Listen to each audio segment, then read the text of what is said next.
Welcome everyone to Nerd TV for another full throttle sim racing series race. This time from the Martin Sports Truck Series for the 10th race of the 2023B season. And we're going to bring it to you live 100 laps from the simulated Michigan International Speedway, home of Martin Sports. So it's kind of fitting that we're having a Martin Sports Truck Series right on the back doorstep of Martin Sports. Weather on the track, you're seeing it kind of right now in the sky. It's cloudy out here. It says partly cloudy, but there's a lot of cloud coverage at the moment. Kind of keeping the track cool at 81 degrees. Track surface at 106, but that has been quickly dropping since the start of this session. And well, the wind's not really playing a factor again here tonight. It's a little higher at 8 miles an hour, but it's been dipping down to the 5s and 4s. So I don't see that being an issue for sure. And my name is Jeremy Stanley, of course. And to my right-hand side, as always now, Mr. Jason Rockefeller. How are you doing? I'm doing fine, man. I am ready for some 2-mile action here at this beautiful Michigan International Speedway. One of my favorite tracks, personally. Very, very wide, obviously, but very, very high speed as well. You're going to see a lot of guys kind of using the draft all of tonight and really see a lot of pack racing, especially with these open setups. But the real question is going to be is who's going to have that setup with just the right amount of balance to be able to make passes throughout the corners, throughout the straightaways, and be able to hook up possibly with somebody. Not bump drafting, obviously. This isn't Talladega, Daytona, or Atlanta, but you're still going to want that drafting help in a sense. So, I mean, we'll have to see. But nevertheless, though, this is going to be a really interesting race for sure. And also, with this package, with the open setups here at Trucks, get used to it. There have been a lot of photo finishes in most official races here on iRacing when it comes to the C Open stuff. Yeah, it's so easy too for this track. You're going so fast. You're carrying just an amazing amount of speed in each of these corners, right? And so you can run the draft where you can, but if you overshoot an entrance, you know, your tires are going to lose grip real quick. So a little bit of tire management, but you still got to play the super speedway style where if you're button up with the guy, make sure you want to draft, kind of utilize that speed to get around some people because it will definitely be necessary. So it would not surprise me if you saw, you know, if we go green flag pit stops, to see 2 or 3 trucks pitting at the same time, depending on what the team strategy looks like. And over to your right-hand side, Jason, is Mr. Dustin working on all the camera angles that you guys see every single night, Monday, Tuesday, and Wednesday. Dustin, how are you looking forward to Michigan tonight? Oh, I love Michigan. You stated it best yesterday for the RSR Next Gen Cup Series. One of my favorite tracks, especially in this vehicle. I love it in the trucks. It's like another super speedway. The only difference is multiple grooves. You're going to see these guys fanning out down that long curved front stretch. You're going to see them fanning out in the corners. But you're also going to have that aspect, like Jason was talking about, the draft aspect. You will have some bump drafting down the backstretch, a little bit, but not much, just because it's not a smooth backstretch. It's bumpy. It's going to upset it. I mean, these bounce around quite a bit. So a lot of fun. You see these drivers out there having a blast right now, just pushing the issue, testing everything. You can already see them fanning 3 wide. It's going to be a hell of a show tonight, boys. Yeah, that kind of racing you're seeing on your screen right now, that's going to be probably a good chunk of tonight's racing if I would have to guess for sure. On the pit side, or the point side of things, Richie Coy and Cody McKinney are dead tied, 0-point separation. They are locked in for the final 4 races here. So if you're going to be watching out for guys trying to get that mid-season trophy, watch out for that 28 and the 19. Yeah, for sure. I mean, right now, tied in the points like we talked about. This is going to be interesting, man.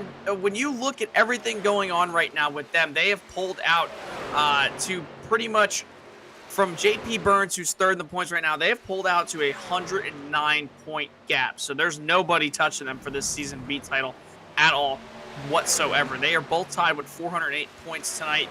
One mistake can lose you this entire championship for Season B. Obviously, the bigger goal is the overall title at the end of the season. But hey, Season B, you still want bragging rights. You want every single position, every single point.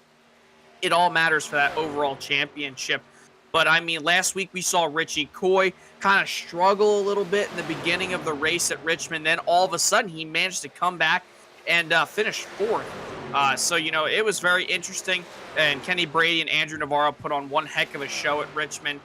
Kenny was very fast. Andrew was very fast. There's a few guys, too, coming into tonight who look to continue top 10 streaks. I mean, Ryan Chapman, he's finished in the top 10 the last 3 races.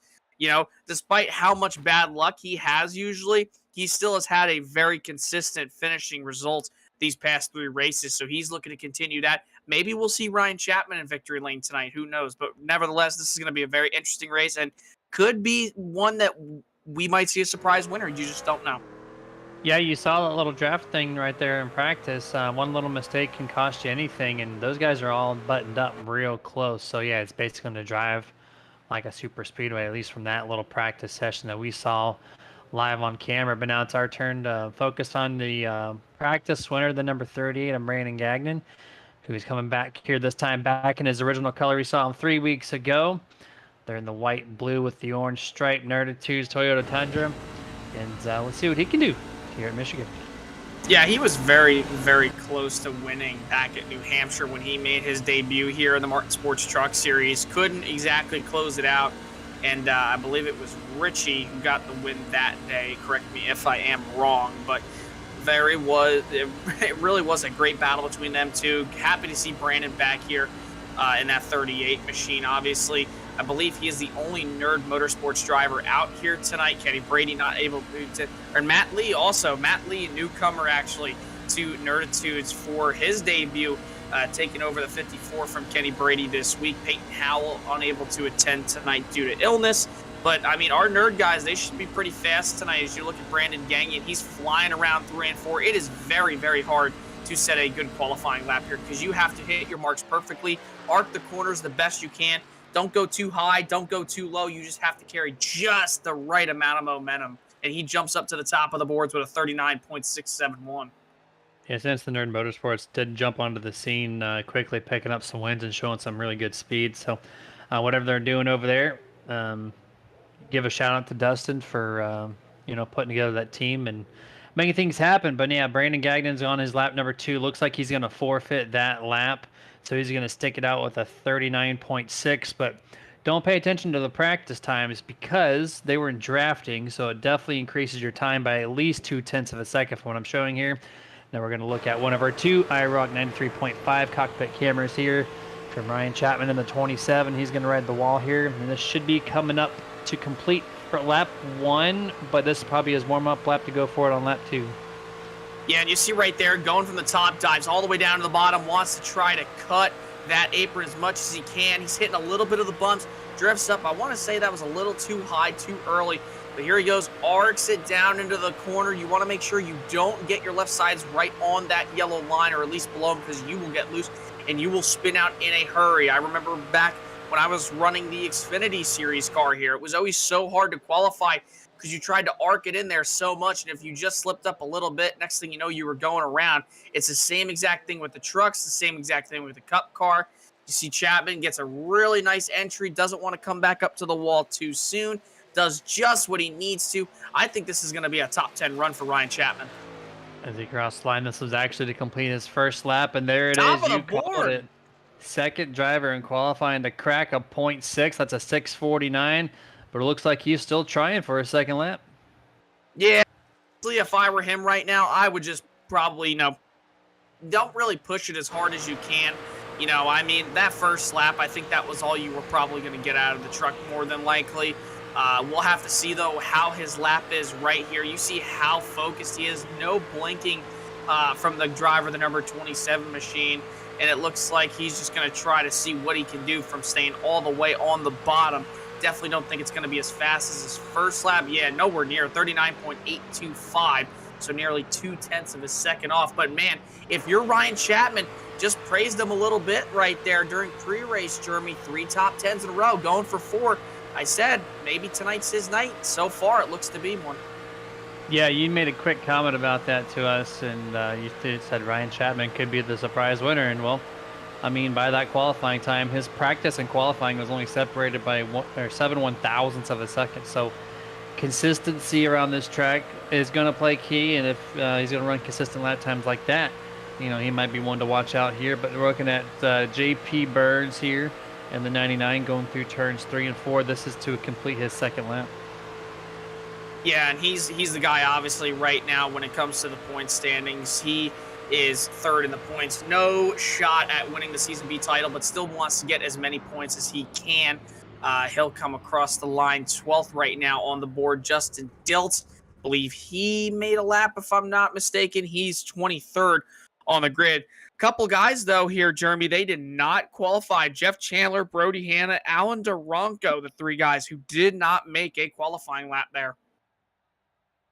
That is correct, and that'll kick it over to the race here. So we're going to jump on to the starting grid for tonight's Michigan 200. Ryan Chapman, you see him on your screen. He's going to be starting P1 by holding that fastest lap time at a 39.649. Brandon Gagnon in the 38 is going to be just shy of his qualifying time. The only other driver at a 0.6 will be starting in second place. Matthew Lee taking over from Kenny Brady's truck here in the 54 for the remainder of the 2023B and beyond. He's going to be starting in P3. Brandon Elder is going to be starting in fourth place. Cody McKinney, first guy out of the two, running for that championship, is going to be starting in fifth. TJ Bartell is going to be starting in sixth place. 00 Tyler Brown will start in seventh. Robert Malikian is starting in P8. Kyle Milliken, 9th place, and tonight's 10th place starting driver, Sylvain Jolly. Top 20, Bobby Terrell. That's Bobby Terrell in the number 4 machine. He'll start 11th. JP Burns, third in the points. He'll start 12th.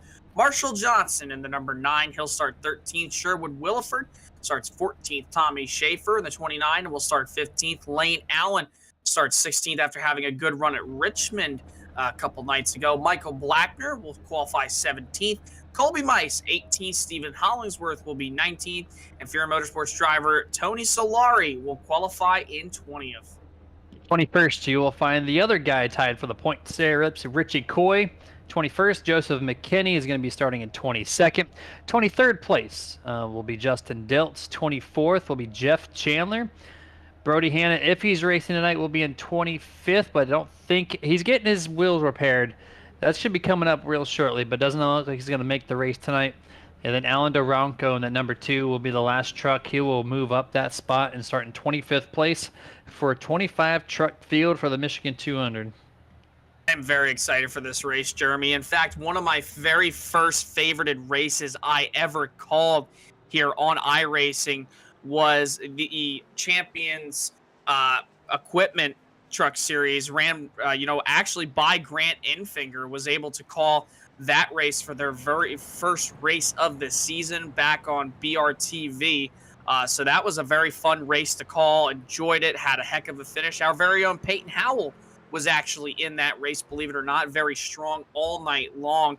And it really made me love the truck series here at Michigan. I'm obviously not the greatest sim racing driver, but I'm definitely pretty good, I'd say. And it really made me, really like the draft package here at Michigan, made me want to do more races here. And sure enough, every time that iRacing, the official weeks go to Michigan, it's always one heck of a show. No matter if it's Xfinity, Trucks Cup, it's always a heck of a show. And when you put these boys with some open setups, boy, oh boy, does it get exciting. Yeah, there's been very little times in my sim racing career that I have just, not liked this track. It is always really fun. The speeds are great and the banking's really tall, right? So it can produce tons of great racing. And I think we're going to see quite a bit of 2 wide, maybe a little bit of 3 wide. Time will tell on that one for sure. But seeing the 27 Ryan Chapman up front, P1, I saw a smile on his face. We got that qualifying time. He needs things to turn around. I'm really expect him to have a great run here tonight for sure, but he's going to have Brandon Gagnon, who showed a lot of speed early on in his FTSR career. Let's see what they can do together. On the line, green flag is out. The 54 there of Matthew Lee is going to help the 27 of Ryan Chapman get across the line. The 54 has an excellent start. He almost cleared the 38 crossing the start-finish line there. And now the thing is, how is this field going to shuffle all around heading through 1 and 2? Matt Lee, he's going to take a peek down to the inside. Ryan Chapman goes all the way to the top side with that chrome number 27 machine. The Martin Sports 54 will go to the lead, with following and behind him is his teammate Brandon Gagnon. Now he'll go to the inside of the racetrack. They're 2 and 3 wide throughout the entire field, racing for the lead here out of 4. Cody McKinney trying to move early, but just could not get the bottom to stick for him as he comes off turn number 4 in fourth place, still side by side for second and third. The 27 gets a tow from the 54 as Matthew Lee jumps up 2 spots to claim first place. 2 different leaders amongst 2 different laps so far. As Ryan Chapman now trying on the outside on turn 1 and 2. A little bit tight there off turn number 2, but still has enough momentum to try to come down and side draft Matt Lee. You could just see, Jeremy, how much of a drafting track this is for the trucks. This looks like pack racing at Daytona and Talladega at nearly 180 miles an hour, flying down into these corners here, banked at just 18 degrees. So tall, you talked about it, so much room. But obviously that bottom and middle lane, they're so dominant. You get up on that top in the corners, you could find yourself in trouble in a hurry. 18 feels a little weak on that number, but I know that's true. But look at this field, Jason. Already fanning out 3 to 4 different lanes up in that third groove, or fourth groove, really, already in turn 1 and turn 2. So early on, the strategy here and what line you're going to run is definitely showing its face. But right now, this looks like a huge pack race so far, only 3 laps in. Battles up at the front between the 2 Nerd Motorsports drivers, Lee and Gagnon. They're side by side still for the race lead. All the meanwhile, the 27 and 28 of Chapman and McKinney, they ride in tow behind them. Chapman gives a push to the 54 machine of Matt Lee down the front straightaway. Sure enough, Lee will take the point. Will he jump down? He'll stay in the middle lane, all while Chapman continues to dig up on the top lane with the left sides right on the seam. He's side by side with Gagnon off turn number 2 and down the back straightaway. Everybody still 2 by 2 by 2 and a little bit of 3 wide action there in the back of the field. Matthew Lee comes down the middle of the backstretch to help his teammate there in the 38. Try to get him a little speed down the straightaways here on the front stretch. Does the same thing, takes to the low side, but goes all the way down to the apron. Everybody behind the race leader still 2 by 2 by 2. Lee jumps back up to the top of the racetrack. You could just see trying to control these lanes.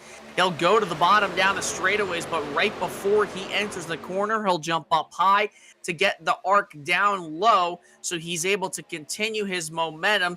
Still some 2 wide and shuffling action throughout the back half of the field there. You're looking right now at J.P. Burns. He's trying to go to the inside of Kyle Milliken and also Sylvain Jolly. They're 3 wide right there in the middle of the pack. That's the battle for 9th throughout the field. Still 3 wide, this time by at the line. Yeah, 3 wide there, and stage break at lap 30, but these guys are not caring. They think it's going to be coming up real shortly the way they're running here. Running through turns 1 and 2 now, still almost the entire field running 2 wide around this 2-mile facility as the 54 continues to break draft on Ryan Chapman there in the front to help his teammate in a 38. But these guys in the back are trying to make some big moves here as you see Stephen Hollingsworth trying to make a huge cut to the bottom. 1 truck in the wall. Kyle Milliken all the way up top of the yellow 42 machine. Might have had some help, might have just overdrove the corner, but he was up and into the wall, came off of it. Now he's all the way at the back of this field right now. So interesting to see what happened to him. Doesn't look like the damage is too bad, but sure enough, it's probably going to hurt that 42 machine, no doubt about it. Yeah, this is such a aerodynamic dependent track here, running all the speeds up to 185, 190 miles an hour. There's 1 truck there. Looks like Tommy Shea from the 29 gets a little out of shape there off of turn 2. Sylvain Jolly came on the radio in the 08 and said sorry to him. So it might have been a little bit of help there to shove him down to the bottom of the track, but he regroups it. And he gets side by side now with the number 5. And there's just such great racing throughout this entire field right now. I almost just saw Brandon Gagnon. He's continuing to fall back a little bit. Oh, no! And there goes Schaefer through the grass. He's able to save it, gathers it back up in that Chrome 29 machine. Wow, that could have been a huge moment for him. Gonna take a look at the Nerd TV replay. Looks like Hollingsworth just kind of comes down. Thought about making it 4 wide. Oh, my goodness! He almost just, I give him another 2 feet, he would have absolutely plowed that inside safer barrier. We probably would have seen that truck go over. You see right there, the 5 moves down, and Tommy Schaefer, he's put his brown pants on right now. He's probably going to have to change them after that one. And that 29 machine almost plowed the barrier. That was a very scary moment for Tommy Schaefer, no doubt about that. Our producer Dustin would call that a pucker moment there, but going back to live, the race Oh my leaders are God. 3 wide here. The 54 clears them momentarily, but one truck really loose there. It looks like it's the 75 of TJ Bartell. He was one of the 3 wide guys there with the 27 and the 54. That's going to change up the field a little bit. Cody McKinney, the 28, was scored second place that last time around. Now owns second place all by himself, and that truck continues to look faster and faster, already up 3 spots since the start of the race tonight. Now you see the top 6 kind of starting to go single file, but Ryan Chapman, he doesn't want to ride behind. And sure enough, McKinney doesn't want to ride behind Lee either. He'll go to the inside of the racetrack trying to see if he can pick up every single position he can tonight. And he's a little bit loose out of turn number 2. That's going to give the advantage to Matt Lee down the inside. Side drafts him down the back straightaway. Will Ryan Chapman follow in tow? He'll stay behind Cody McKinney down the back straightaway into 3. That's a huge crossover maneuver, gets past in 1 and 2 and does the huge crossover on the 3 and 4 side of the track here, coming off corner exit. They go back single file for the first time basically all night. Coming up the line, about 7 trucks, but here we go, the 28 Cody McKinney coming back at it on the inside, utilizing all the side draft, slows up the 54, and just like last lap, clears him into 1. And he's in a clear middle 1, but starts to drift up, but so does Matt Lee there right into the corner. And off the corner now, Ryan Chapman, he's going to take a look to peek to the outside right there, kind of put Matt Lee in a very vulnerable position with Gagnon. He'll drop down to the bottom now, but tucked back in line behind the 27. McKinney with 3 and 4. He's able to gather it back up. Meanwhile, Matt Lee goes back to the point with Ryan Chapman and Brandon Gagnon following him down the straightaway. 2 laps look completely identical, but it will not happen this time now as Ryan Chapman and Brandon Gagnon on the inside are going to make the push here. Ryan Chapman is clear. The 38 of Brandon gets a little tight in the center of 1, has to back off, but now Ryan Chapman's back to the point midway down the backstretch. You know, Chapman is hungry for a win right now, but he's got to be patient, knows that there's just too much time before the end of this race. Has to keep the nose clean, and that's exactly what he's trying to do. Slips up the racetrack just a little bit. Matt Lee peeked to the outside, down the back straightaway. He'll jump up top. He's got a little bit of drafting help behind him with McKinney, Gagnon, and also Hollingsworth back there down the front straightaway, and that means Ryan Chapman drops back to second. 3 wide now for that position as they work their way into 1 and 2. Yeah, 3 wide between the 51, the 08, and the 22. They remain 3 wide down the backstretch, and they finally clear the 51 of Brandon Elder, and that goes back to 2 wide, but we had that 1 or 2 laps of single file, and now we're having a lot of racing here 2x2 mid-pack. Yeah, and we're 4 almost wide. 4 wide now through the 3 and 4. That's TJ Bartell, Bobby Terrell. Oh, and there goes the 51 of Brandon Elder. Oh, he just barely missed those. Oh my gosh, he just barely missed those sand barrels right there. He'll ride through the grass. Sure enough, no yellow. What a hell of a save by the 51 off 4.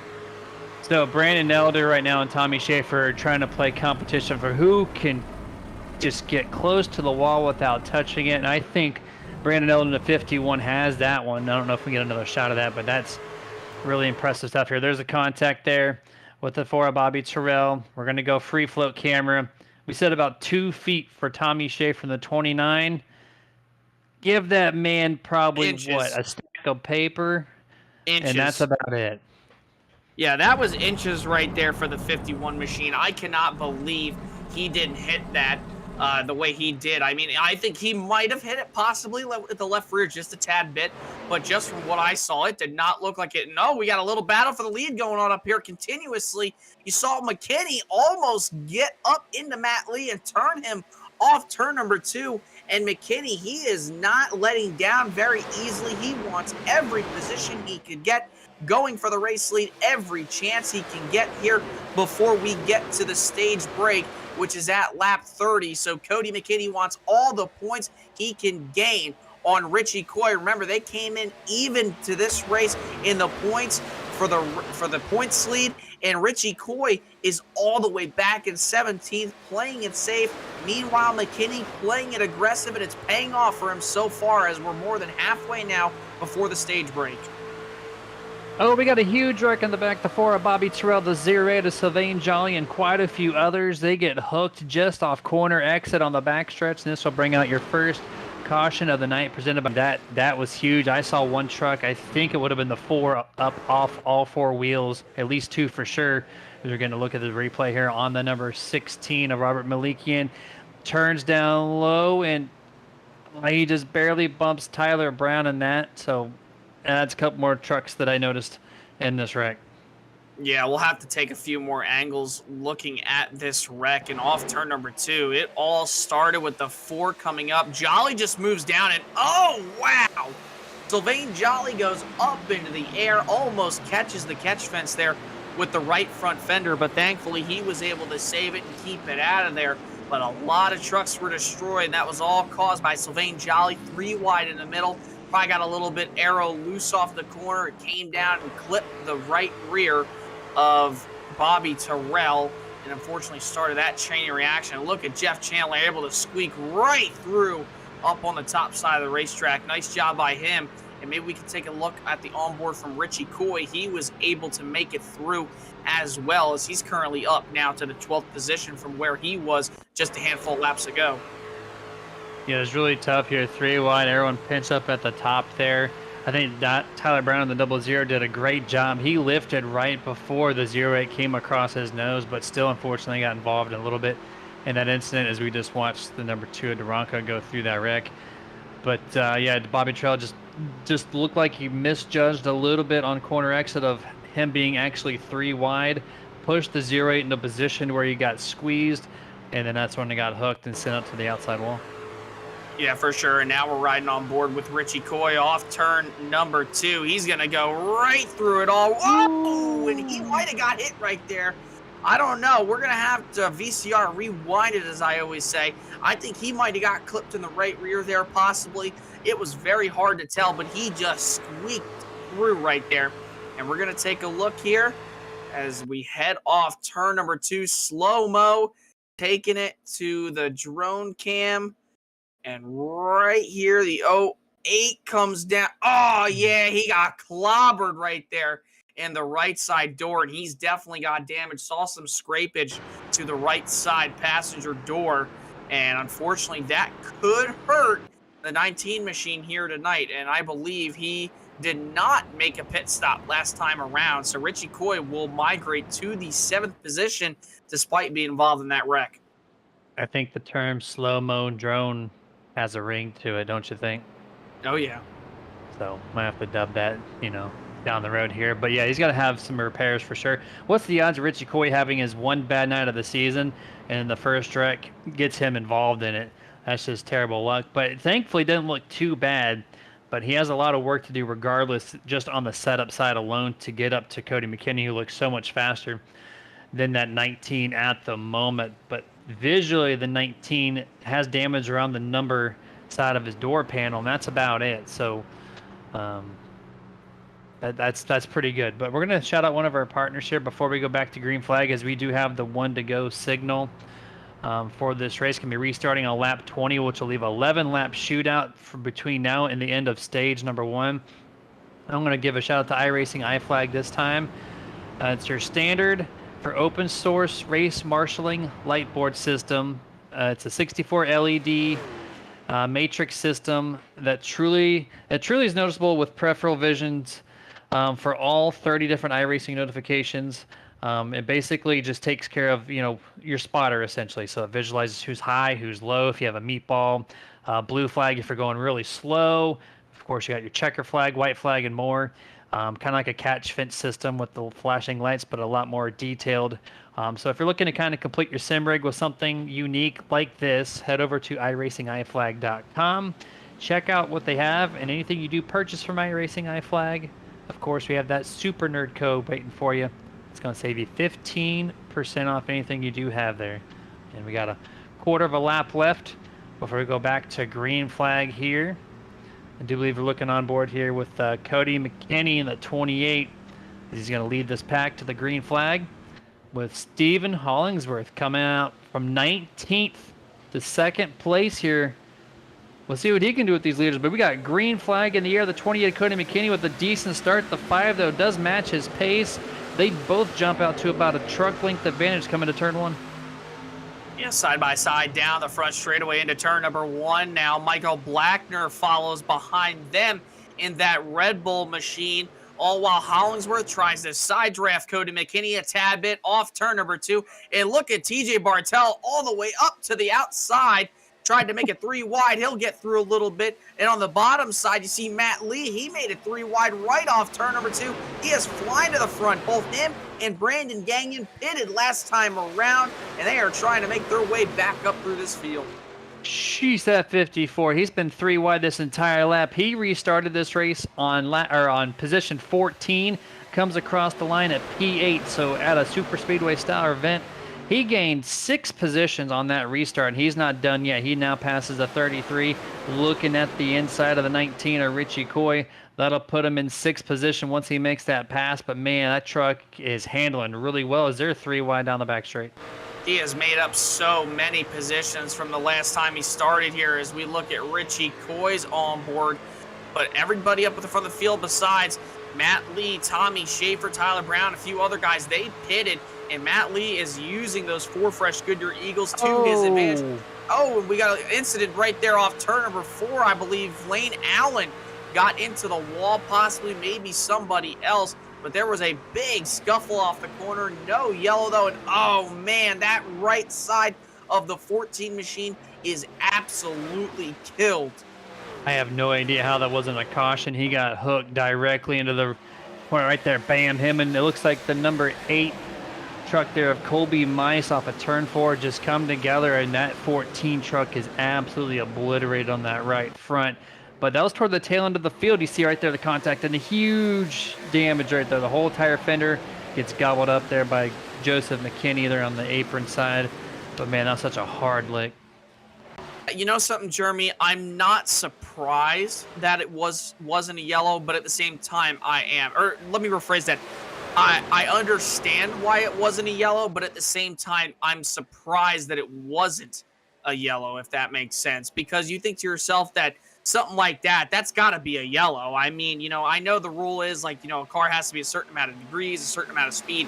But I mean, that was a hard hit, and they were going pretty slow right in front of that little pack in the back of the field. And unfortunately, that's probably going to end the 14 of Lane Allen's day. But we stay green here, and we're still very, very racy up at the front of this field right now as Tommy Schaefer, the guy who took one hell of a ride early on in this race, he is going to the bottom. He's trying to battle for some stage points here as he tries to clear the 5 of Hollingsworth, just can't do it off turn number 2, and he's got Tyler Brown right behind him as well. What more do you want from a truck race? This race from the drop of the green flag tonight has been super exciting. Tons of lead changes. Lead changes are actually scored by who leads at the start-finish line, but if you just count all the trucks that pass the leader overall, that number is over double than what it shows on the stat board.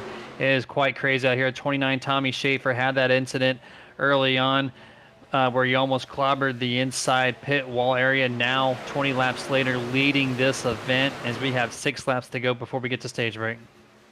Yeah, and this is going to be interesting here, Jeremy, because it's almost like a waiting game. These guys, they want to get to the lead, but at the same, on the same token, they want to try to conserve their truck. They don't want to risk it right now. That's why you're seeing a lot of the guys get single file.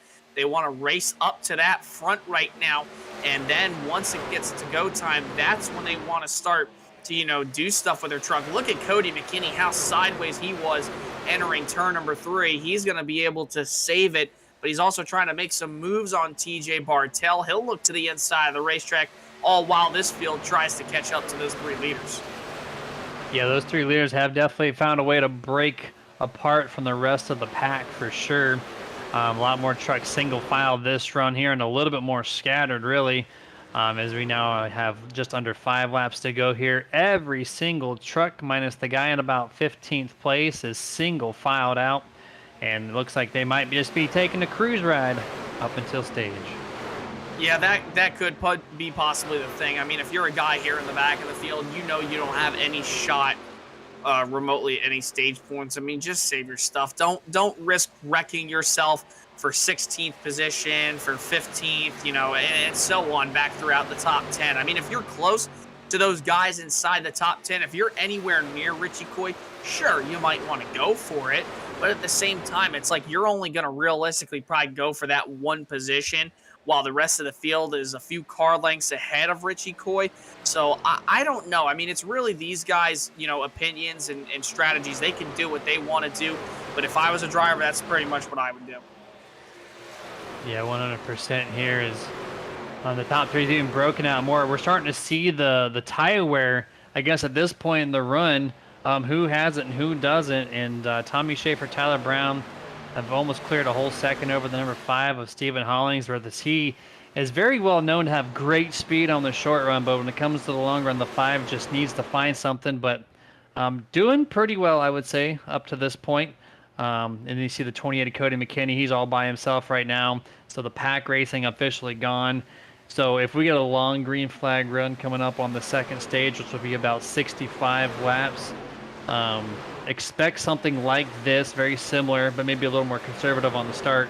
They knew they had a short run to the stage end, so that's why you saw a little bit more racing early on. But pit road is officially closed. 2 laps to go. Yeah, and I tell you what, the 2 biggest movers, I guess you could call them biggest movers, Tommy Schaefer, Stephen Hollingsworth, and Tyler Brown. I mean, they're both very, very fast up at the front right now. Obviously, they've pulled away. But Tommy Schaefer and Tyler Brown, I tell you what, they're pulling away because they were 2 of those guys, Jeremy, who came into the pits and took a fresh set of Goodyear Eagles. They've already eliminated 1. Now the questions be, will they eliminate 2 checked off there on the checkbox when they do have that yellow? Will they come into the pits? We will have to find out, as they do take the 1 lap to go signal from the flagman to come around. Next time by will be the green and white checkered flag, and then the caution will be displayed. Now the question is also going to be who in this back half of the field is going to try to go for some stage points. You see the 54, Matt Lee, he ducks out of line. Ryan Chapman tried to go with him, just wasn't enough as they're loose off turn 2. What a save by Matt Lee. Matt Lee made such a great run early on that restart that he's paying the price here on the long run here. Single filed out now once again. Ryan Chapman in the 27 making one last dive for it, but going back to the leaders, Tommy Schaefer in the 29 is going to kind of sort of steal the stage break win, and that 29 machine 00. Tyler Brown's going to be at second place. Hollingsworth 3. Cody McKinney 4th, and that's it. Caution flag is out. And Richie Coy made 10th place, barely made a stage point, which he's going to need that by the comparison of him and the 28 of McKinney.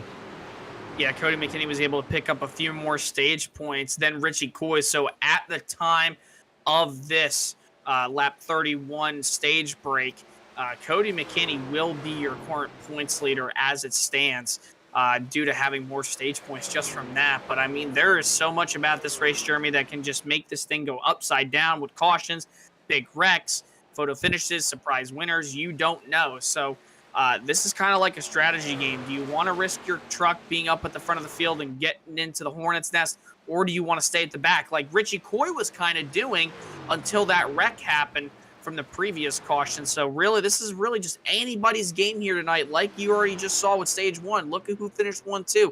Tommy Schaefer, Tyler Brown. Those are not 2 of the guys we're usually used to talking up here about in the booth when it comes to these stages and these race finishes. So this could be a night where we do see a surprise winner for sure. And these guys get wound down and ready for pit stops. We're going to take our first picture-in-picture commercial break. And when we come back, we're going to talk to that 29 to Tommy Schaefer.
And back to full screen coverage here. We're probably going to have one lap left to go before going back to green flag for this stage number 2. We're going to have a 65 lap shootout, 66 rather.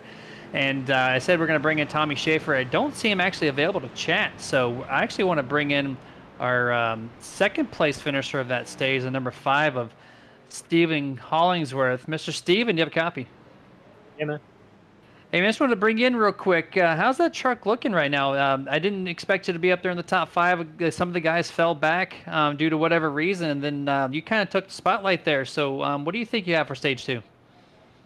I'm not sure. We'll see. It feels great. I know that. It feels like it's got a lot of speed in the center of the corner and down the straight. So we'll see what happens. Excellent, man. We'll bring you back to your channel. Good luck the rest of the way. And that was the number 5 of Stephen Hollingsworth. And I want to jump to the YouTube chats real quick. Diane Chapman, of course, that Ryan Chapman's mother, about 10 laps prior, I believe that chat came through saying, "Go, Ryan, go." She says that every single time, cheering him on every single race. And then Rhonda Isakin, if I'm going to pronounce that correctly, also saying, "Go, Ryan." So Ryan actually has 2 different cheerleaders in the chats tonight. So he's showing a great deal of speed. Hopefully that, plus the cheerleading, brings him to victory lane, or at least in a solid finish here in the top 5. He's well deserved of it for sure. Pace car is down. Marshall Johnson did not pit and then elected to stay out on the second time around. We're going to see how this looks, but the green flag is out, and the 9 does not go at all. So I don't know if that was due to just tire wear or whatnot, but Tyler Brown, the 00, is going to just take the lead with ease, at least into turn number 1. On the outside is going to be the 75 of TJ Bartel, already running the 4th lane.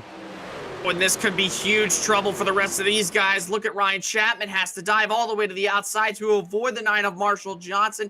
And now Matt Lee and Cody McKinney find themselves back up at the front of the field. Matt Lee was quick to jump down with McKinney. They'll jump back up and ditch Hollingsworth on the bottom. Meanwhile, Hollingsworth puts the 54, the 75 3 wide. McKinney goes to the point.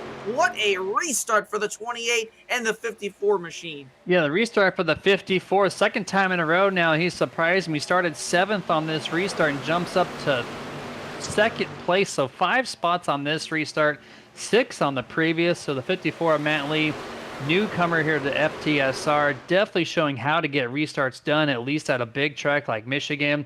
Man, oh man, that was crazy stuff. But now the 5 of Hollingsworth trying to find the speed here as we got a little bit of a issue. Joseph McKinney almost lost it off turn number 2. They keep it going straight there, but they scattered 3 wide. Yeah, they're 3 wide right now. You see Joseph, you see Michael Blackner, and then also up at the top of the racetrack, I want to say that's Tyler Brown, who was competing way earlier, and now he has fallen back big time since the start of this restart here. And actually, I believe he is a guy who pitted, took some fuel, but did not take tires, possibly, or maybe just he did take tires, but that truck does not handle very well right now. He'll fall back in the clutches of Jeff Chandler, get a little bit of a push down this back straightaway, but you could just see that the overall grip on the back of Brown's truck makes him very, very loose here into the corners. Yeah, he restarted 2nd place, I think, right? And then now he's dropping back like a fly here. 12th place on the board, now 13th as the 91 of Justin Diltz makes the pass there on the inside. You see the 31 of Jeff Chandler follows suit there. I'm now looking through the cockpit camera here of his virtual race truck. Tyler Brown electing to run to 3rd and 4th lane around here on the top early on in this run. Yeah, there are so many different lanes here, and all it really is just because of the way that you set your truck up going into the corners, whether you're behind somebody, whether you're 3 wide, whether you're the lead, the lead truck of a draft. It all kind of just depends on that. You see, though, that 00 of Tyler Brown, he is hollering for something to be changed with that truck. He's continuing to drop. But meanwhile, back up at the front of the field, the guy we just talked to, Stephen Hollingsworth, trying to throw something at Matt Lee right now besides the kitchen sink. He'll look to the inside, has no drafting help remotely going into 1. He'll actually clear the 54 entering 1. So what a strong momentum run into 1 by Stephen Hollingsworth. Yeah, puts himself P1 here. Yeah, another lead change as long as he can hold it for this lap. That 54 got to 2nd place and has not got the momentum to get finally clear to lead this race here. But a little checkup there from the 54 is going to put the 28 of McKinney. I think they actually made slight contact in the center of that corner, and that's going to allow the number 5 of Hollingsworth to collect this lap. Yeah, and he will collect that lap indeed, all while Cody McKinney will go down to the inside. He'll try to shoot at Stephen Hollingsworth for the race lead. Kind of makes him drift up a little bit just from being a bonsai move. McKinney gets a little bit loose, drifts up the track. Chapman will follow behind Matt Lee. He'll take the 3rd spot when they head into turn number 3. Will he be able to clear McKinney? No, he won't. They're side by side battling for the 3rd spot, and Ryan Chapman is absolutely digging right now inside his virtual cockpit. Ryan Chapman really wanted that gap to open. He kind of moved the truck down, but it was just not enough space, could not do it. Now he's going to run side by side with Cody McKinney on the front stretch here, getting all the draft from the number 5 of Hollingsworth as the 3rd cheerleader for Ryan Chapman's camp. Comes on the YouTube chat, and that's going to be Bass Bros saying go Ryan. So 3 go Ryans in the chat halfway in this event. Yeah, Ryan Chapman seems to be the fan favorite here tonight. Got a few fans in the YouTube chats and probably just other platforms as well. He has had a very fast truck tonight starting on the pole, and he's still inside the top 3. He's continuing to battle with Cody McKinney, all while Matt Lee and Stephen Hollingsworth are up there. They're duking it out yet again here, heading down the front straightaway to complete lap 41. Hollingsworth and Matt Lee almost made contact there coming through turn number 4, maybe 6 inches separated those 2 trucks.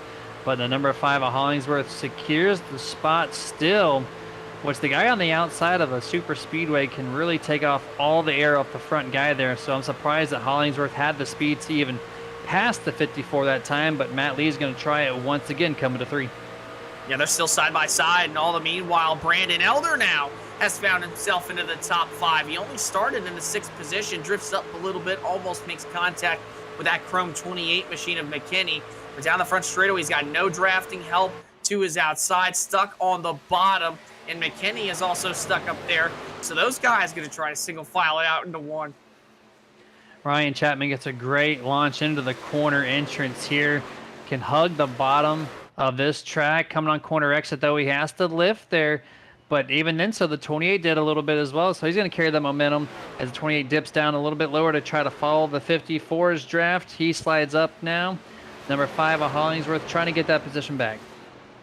Hollingsworth continues to try to go at Matt Lee. Jump to the outside wasn't enough. Opens up the door for McKinney, and Matt Lee will bring them all the way down to the apron. He has no followers behind him. Stephen Hollingsworth is able to close up to his rear bumper very, very quickly. Jumps down to the inside of the racetrack while McKinney stays to the top. He'll ride that 3rd lane, kind of transition down to the 2nd. And Matt Lee gets the lead taken from him by Stephen Hollingsworth, but they are still duking it out down this back straightaway. I thought they're going to be just passing the 08, no problem. But then the 54 Matt Lee dipped down to maybe try to take some side draft of some kind off of him. But either way, he's going to reclaim the lead here in turn 4. Single file down the front straightaway here for the top 10. Yeah, and I tell you what, too, Jeremy. Yes, this is primarily a drafting race for these trucks, but you got to think that tires at some point come into fruition. You know, when it comes down to these corners, driving from the top all the way down to the bottom throughout the center of the corner is really going to hurt those tires. So drivers behind them, like Ryan Chapman, Kyle Milliken, Brandon Gagnon, they've all caught those drivers up at the front of the field because they've been duking it out for so many laps since the restart that eventually those guys are going to be faster behind them since they were able to just stay single file and not duke it out as much. Yeah, 100% here. Brandon Elder showing some great speed now, creeping up through this field. Going to cross the line at 4th place again this time. This is where the 5 of Hollingsworth really needs to settle in. He's got the short run. We do know that for a fact, right? But now he's going to try to get this long run speed, hook it up, try to stay in this top 5 because right now a lot of these guys, about 5th through 10th, are getting pretty quick. I think 2 guys, Jeremy, who are going to drift back here in just a handful of laps are going to be Matt Lee and Cody McKinney, believe it or not, because just how hard and aggressive they are driving. I think Stephen Hollingsworth has kind of agreed with himself, okay, maybe I'm running a little bit too hard. He tried to stick it in right there behind Cody McKinney, tried to get to the bottom. McKinney was able to slam the door. Now they're all kind of settling down, becoming a little bit more calmer as they work their way out of 4, with McKinney giving a draft to Matt Lee. So maybe everybody's starting to kind of use their brains a little bit and think, all right, we got to save those tires. We can't be duking it out here for these next coming up to 50 laps. As we're looking at everyone still single file down the back straight, you see a lot of potential for some guys to move down, but they're going to play the patient card this time around. Jumping over to the Facebook chats. Casey McMullen, haven't heard from you in a little bit, saying let's go 51 and the 33, talking about Brandon Elder and Sherwood Williford. And then Nick Goebel saying let's go McKinney Racing. So the cheerleaders now coming out for different teams here at the almost halfway point in this race. Yeah, well, when you look at it too, you know, you're close to Detroit. You know, obviously it's known as the Motor City, and a lot of guys want to make sure that they can, you know, put on a performance for their teams, because there's always something about winning at Michigan. It's not one of the biggest races, obviously, on the NASCAR schedule, but when you win at Michigan, there's just something to it, something about it. You know, you don't really know. I mean, look at, for example, Brad Keselowski, home game for him, but he's been a loyal Ford driver ever since 2013 when Penske made this switch. And now ultimately, as of last year, joined with Roush Fenway Racing to make RFK. And there's just something about Michigan when you win here. We've seen so many historic moments, and sure enough, on the iRacing platform as well, there have been a lot of good finishes and a lot of good races as well. Man, that was so close there. Hollingsworth, Howdy had the momentum to pass the 54, had to check up to avoid a door contact in the center of the corner. Really slowed up his truck, and now he's going to drop back to 4th place. But the 38 of Brandon Gagnon, who was floating around 5th or 6th place, all of a sudden finds himself in podium P3. Yeah, and that's all really just because he was able to save his tires a little bit more. Wasn't really using them up as much, got by Stephen Hollingsworth. Now he's going to try to go chase down the 2 leaders, one being his teammate. So we'll see how those guys play with each other. Will they play nice? Will they not play nice? We'll have to find out as he looks to the inside of Cody McKinney. Not enough momentum. Those front 2 will drift away just a little bit, but Brandon Gagnon is going to be strong here as the laps wind down. Yeah, he's really looking to try to pass this 28.54 to get himself a lap led here this evening. The 27 to Chapman does fall back just a little bit. Holds P5, though. I've been watching this 42 of Milliken slowly passing some guys here. The 51 of Brandon Elder has fallen back on this long run so far, but that 42 has a pretty decent potential, really, to find himself in 3rd place of it before the end of this race. So, I mean, but there's a lot of guys, too, who find some potential to really find their way up through this field right now. I mean, you look at other drivers, you look at Jeff Chandler, you look at Sherwood Williford back there in 10th and 11th. They have an opportunity as well, and they're not far off this lead pack right here. They have continued to be faster and faster lap after lap. They're not the fastest guys on the racetrack, but I think that they definitely know what they're doing when it comes to the tire conservation mode, making sure they don't run as fast. So we'll have to see how those 2 run as, Joey McKinney gets a little bit loose in the center of 3 and 4. He's able to save it, though. Falls back to Robert Malicki in there. And wow, that was a little bit of a moment for Joey McKinney in the center.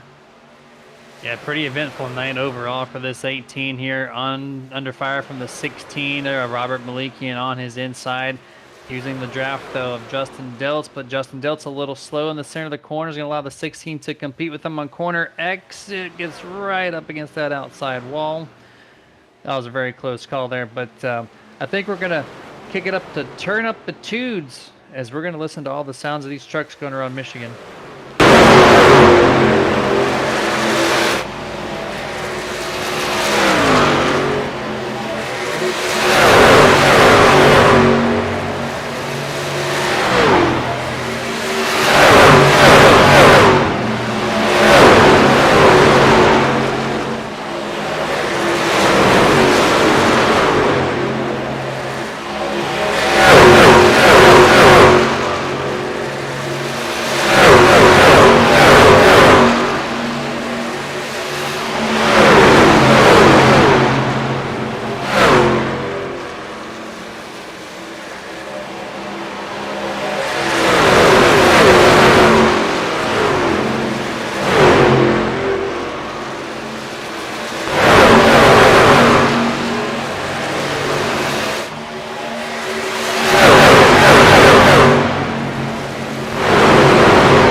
with our voices on this broadcast. And the number 5 Hollingsworth, I don't know if you guys caught that, but he got really wicked loose off a 4, slid right in front of the 28. Cody McKinney now takes over second place here.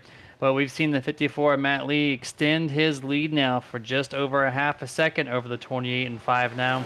38 of Brandon Gagnon falls back just slightly here, but in the 42 is still showing his face here as a solid top 5 contender. Yeah, and Kyle Milken, remember, he was in the wall earlier on in the very first 10 laps of this race, and now he finds himself just short of the podium. He's only a couple positions behind, and he's got some fast trucks in front of him, no doubt about that, but he's also got a lot of fast trucks behind him, so he's right in the thick of things. Think back to last season in Season A, he was very competitive, very strong in the Cup Series. As I say that against Lusoff too, but he was very competitive in the Cup Series at Atlanta in Season A just a handful of months ago. Made a lot of moves, a lot of aggressive moves when he was up towards the front. Ultimately, it was just not his night. And now he finds himself in another similar drafting type racetrack, but it's got more of a 1.5 mile feel to it compared to what Atlanta's new super speedway with the package does nowadays. He's inside the top 5. Look out for Kyle Milken to be on the move at the end of this race for sure, Jeremy. Yeah, 100% there. Jumping to the YouTube chats once more. I got Etoff21 Sports saying, let's go B. I think that's referring to Mr. Gagnon, but I have to get clarification there. And then Rhonda saying, let's go Ryan once more. Still cheering him on as Mr. Ryan Chapman is running in 6th place at this time. Yeah, and Ryan Chapman is just continuing his strength right now up at the front, man. Listen, unbiasedly, I'm really pulling for Ryan Chapman because if there's anybody who's been working really, really hard, like most of these guys have, but more that we've seen it just because of his showcase, it's been Ryan Chapman. He's been so strong these last 3 weeks. Talk about it. 3 top 10s in a row, trying to make it that here tonight. Currently finds himself in the 6th position, and he is really trying to work his way up through the rest of this field. I think what it's going to take, though, for Ryan Chapman is maybe a short run here at the end of this race. I will say, though, I do think these guys will have to pit more than likely one more time here, Jeremy, because the fuel run, I want to say, is about 30 to 40 laps since this is a 2-mile racetrack. But only time will tell. We'll have to see as Ryan Chapman continues to work on Kyle Milken for the 5th spot. And it's definitely coming down to that time, right? We started this race with, I think, 66 laps to go. There has not been a caution. And these guys have just between 40 and 35 laps to go right now. So they are basically halfway on that fuel run, or between the start of the race and the finish. So at any point in time, I would say in the next 5 laps, maybe 10 at the very most, you're going to see every single driver in this field come down pit road pending there's no caution. So pit road will be heating up real quick in a hurry. Yeah, for sure. Just the question is going to be is when, obviously. That's the real question that we all kind of just think about possibly is who's going to pit, when are they going to pit, because no doubt about it, we get a caution now. These guys are pitting, no doubt about it. It's just going to be who's going to be able to beat who off pit road. And you just see from the last time these guys pitted around lap 32, from the last time most of these guys pitted, obviously, that was right when the caution came out for the stage. It's been a little bit of a ways now, just over 30 laps since we last pitted. So these tires are definitely starting to scream just a little bit. When you look at the lap times, the best laps out on the track right now from your leader is a 40.093. The last lap round from 41.453. So fall off is more than a second and a half practically here as they hit the line this time by. But no doubt about it, drafting still in effect, and obviously you want your truck set up for the long run right now. I look at this 5 of Stephen Hollingsworth. I called him out on the long runs here, but as this race continues to get deeper into this run, he is getting faster than the 54 Matthew Lee, which is currently still your race leader. Last I mentioned, about 5 to 10 laps ago, they were just over a half a second separation, and now he's cut that lead down just to 2/10 here, running a little faster as Cody McKinney runs up against the wall, does not hit it, but man, that's such a long way around the track, it's going to slow his run up. But that number 5 just continues to creep in and creep in. I think the speed is more so on center corner, or the corner center to exit, not so much the entrance, and it's really helping this 5 truck.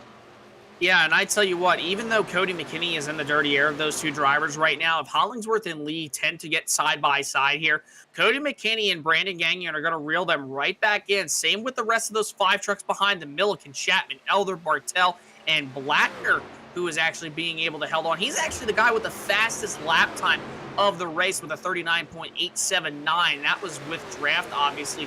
He's hanging in there. Michael Blackner so far, highest Fury Motorsports driver here tonight, I believe. Great run for the 30-year-old out of Jonestown, Pennsylvania. Yeah, 100% there. Definitely has some speed. He just has to get himself in position potentially to make a good run for this finish of this race.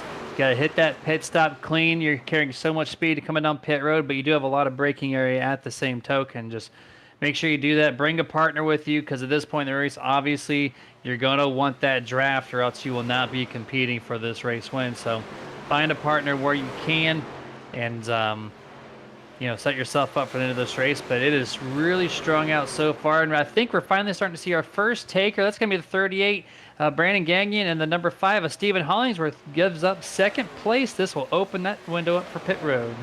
Brandon Gagnon was flying down into the pits. Thankfully, was able to get it woed up enough. Don't think that's going to be a penalty. But nevertheless, those two drivers coming in for their final stop of the evening. The 5. Looks like he kind of tried to go. Don't know if he's just making a fuel-only stop. He kind of had to move forward just a little bit, so that could hurt the 5 on time, and this could let him be behind Brandon Gagnon when they come off pit road this time by. More drivers coming down pit road this time. Looks like a lot of the front of the field. The 54, the 28, who, oh my gosh, I don't know how he made it. The 42 of Milliken, 27 Ryan Chapman, 51 of Brandon Elder, and the 22 of Michael Blackner, all making down pit road this time. And they're all going to come in for 4 fresh Goodyear Eagles, no doubt about it, and some Sunoco Racing fuel. Here comes Matt Lee, who's been dominant all night long, and he has to back up into his stall. He overshoots his box. He's able to get it going, though. Brandon Elder had some trouble as well. Robert Milikian has to back up as well. Lots of drivers trying to make the most out of their pit stops, and they are having issues. And the 54 is not going to lose 1. He's going to lose 2 positions here coming off pit road. But the cool thing is he's still able to maintain the draft pack here. He's going to fall right behind the 28 in front of the 42 of Kyle Milliken, which they had a little battle off pit road. I think the 42 his tires touched just on the yellow line. Hopefully he's not tagged for a penalty on that. But yeah, that could have been big problems there for the 54, but thankfully he's still in the main pack. The real question is, too, will the 28 of Cody McKinney receive a penalty, possibly, due to how quickly he was coming into the pits? We'll have to keep an eye on that. But nevertheless, really nice job by Cody McKinney being able to get it woed up just enough. Couple of other drivers on pit road this time by: Jeff Chandler, Sherwood Williford, Bobby Terrell. Those guys are in pit road. Now they're exiting this time by, and up at the front of the field, Richie Coy is up at the front as Joey McKinney makes his final stop of the night. So Richie Coy and Tony Solari, they might be trying to do something here, take out Tony Solari. Richie Coy is the lonesome man, all up at the front by himself by over what looks to be 25 seconds as he heads down the long back straightaway.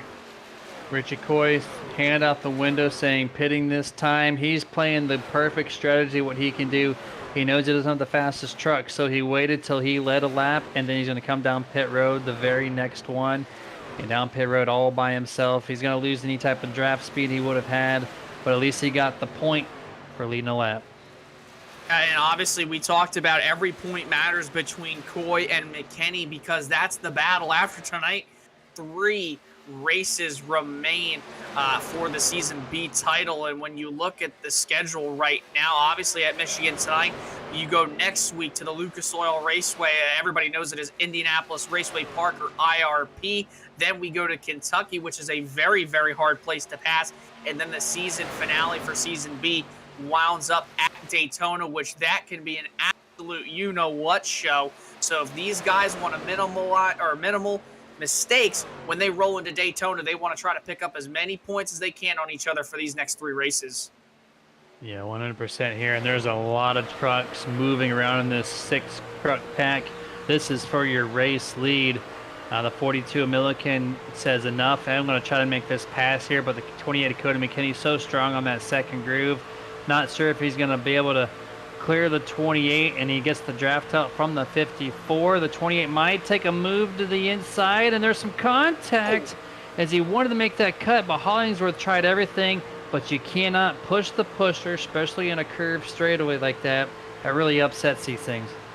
Yeah, and the 5 was just all over the rear bumper there of Cody McKinney. Nothing really he could do except push him.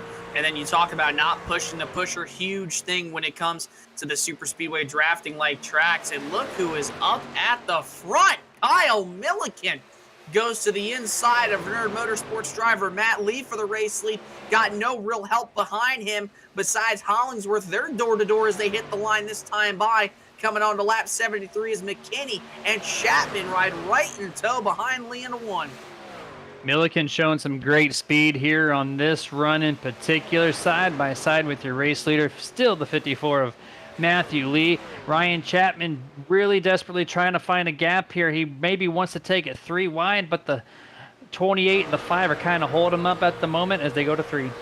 Yeah, the reason for Ryan Chapman right now to kind of go to the bottom, waste any more tire where than he needs to. I think for Ryan Chapman, sitting right now, right behind these guys is kind of the right move. If I were him, yeah, you want to get up to the front, but don't risk getting involved in a wreck. Not at this stage of the race right here.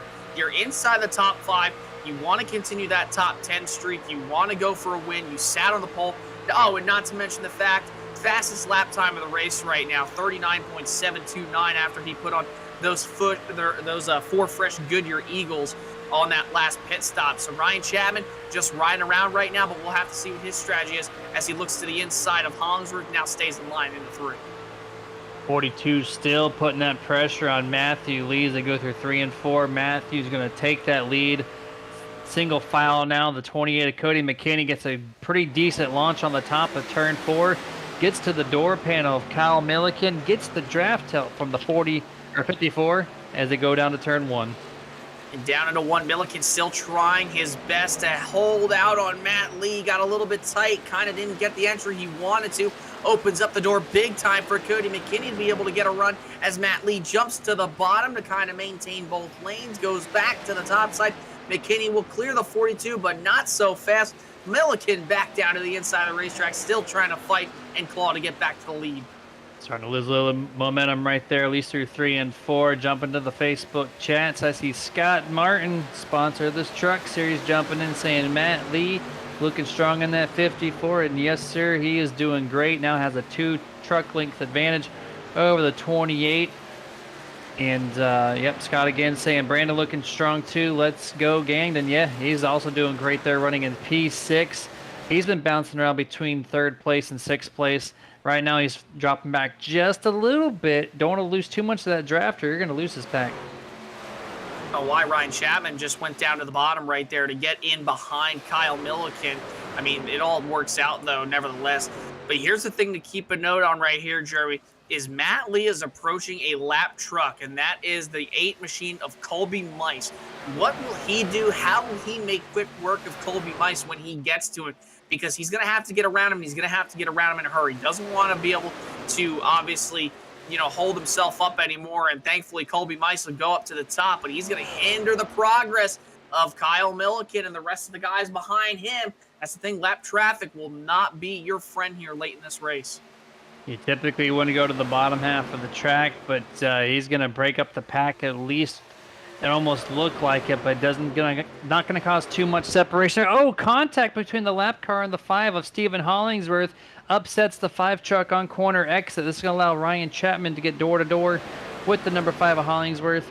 And back on the Facebook chat, once again, Matt Keach jumping in here with his every time message of, hey, how's it going, man? Glad you're able to join in late in this race. We have 23 laps to go. Yeah, and obviously, now that the 27 and the 5 got held up a little bit, the best thing for them was to get single file as quick as they could. Hollingsworth gives a little bit of a push to Chapman down the back straightaway. They're trying their best right now to get back to the front and try to maintain that gap and have any remote chance of this win as we hit 22 to go this time by. 28 McKinney closing in on this 54. Matthew Lee had an opportunity to look to the bottom and does not do so this time around.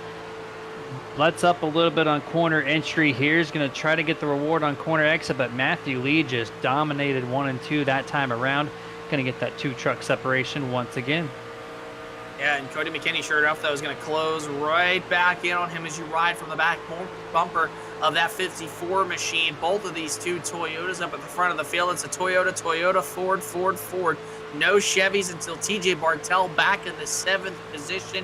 But Matt Lee trying the best he can to hold off McKinney.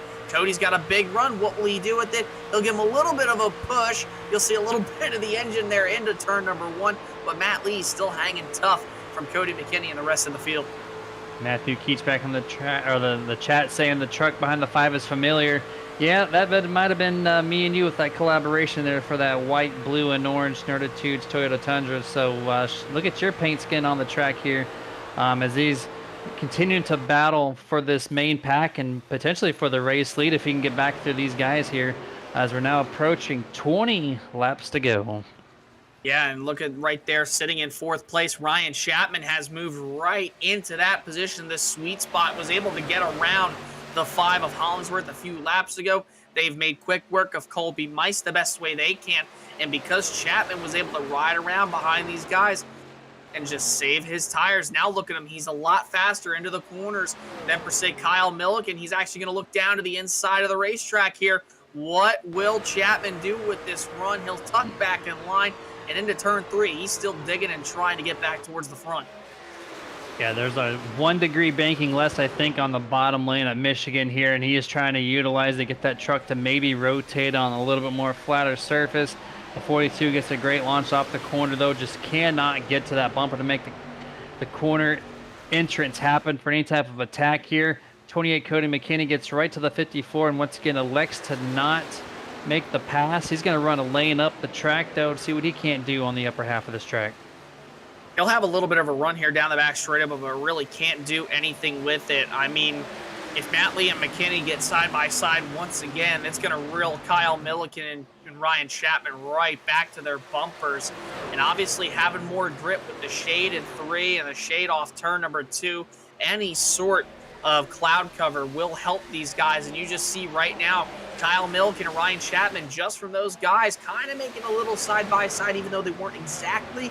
They're starting to close in a little bit more, heading your way through the field, looking at how spread out this field is. You just go to see that everybody's kind of in their little separate packs, and we basically have the entire track covered by the little gray and white dots. The only spot is really heading into 3 right now. And that last truck, Tyler Brown, another driver behind him, Tony Solari, Bobby Terrell. Anything can happen here as we approach 17 laps to go. Yeah, that huge gaggle of gray dots there on the track map off turn 4, that is your race lead. Everybody else in 1 to 2 truck packs around the rest of this 2-mile track. So you see a lot of gaps in between them because so. And, you know, it's become the draft pack situation. You have to have your partner here in that pit stop underneath green flag situations. Split up a lot of this field as the 5 and the 27 make a little bit of contact, gets the 5 upset once again. Ryan Chapman's able to make the pass, and Brandon Gagnon on the outside is probably going to be able to clear the 5 as well. Yeah, Hollingsworth tried to go to the inside. It just wasn't working. The tires are a little bit worn out, and he slid way up the track, almost caused a Brad Keselowski, Ryan Blaney scenario when they were battling for the lead here back in 2020, and they both took each other out due to Brad getting loose. Almost the exact same scenario.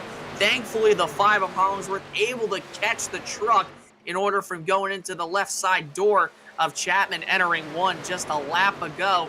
But time is running out and tires are starting to wear lap after lap. You have to save your best for the end of this race. I think that's exactly what Cody McKinney in the 28 is doing. He has the speed. There's been multiple times where he's dipped his truck low just a little bit to maybe question to make the move. But I think he is just waiting his time, waiting a little bit deeper into this run before making that pass there. He's all over the back bumper of the 54 off of turn 4. Scott Martin on the Facebook chat saying those sim racing gloves gives the 27 at least a 10th Looking good, Ryan, and well, that's because that's your glove, man, and some of the best in the business for sure. Let's pick The yourself best. a pair at martinsports.dg. Yes, the best pair, hands down. We got pairs here, can prove that for sure. But yeah, this 28 McKinney, I still think he's got a shot, and I think Kyle Milliken's going to get there too, Jason. I think this is going to be a little three-truck battle for this checker flag.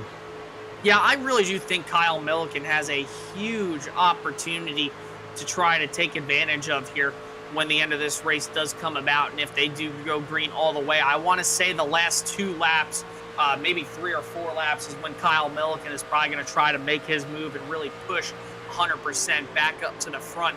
As Hollingsworth and Gagnon behind him, they're going at it heading into 1. You saw Hollingsworth kind of swap positions a little bit.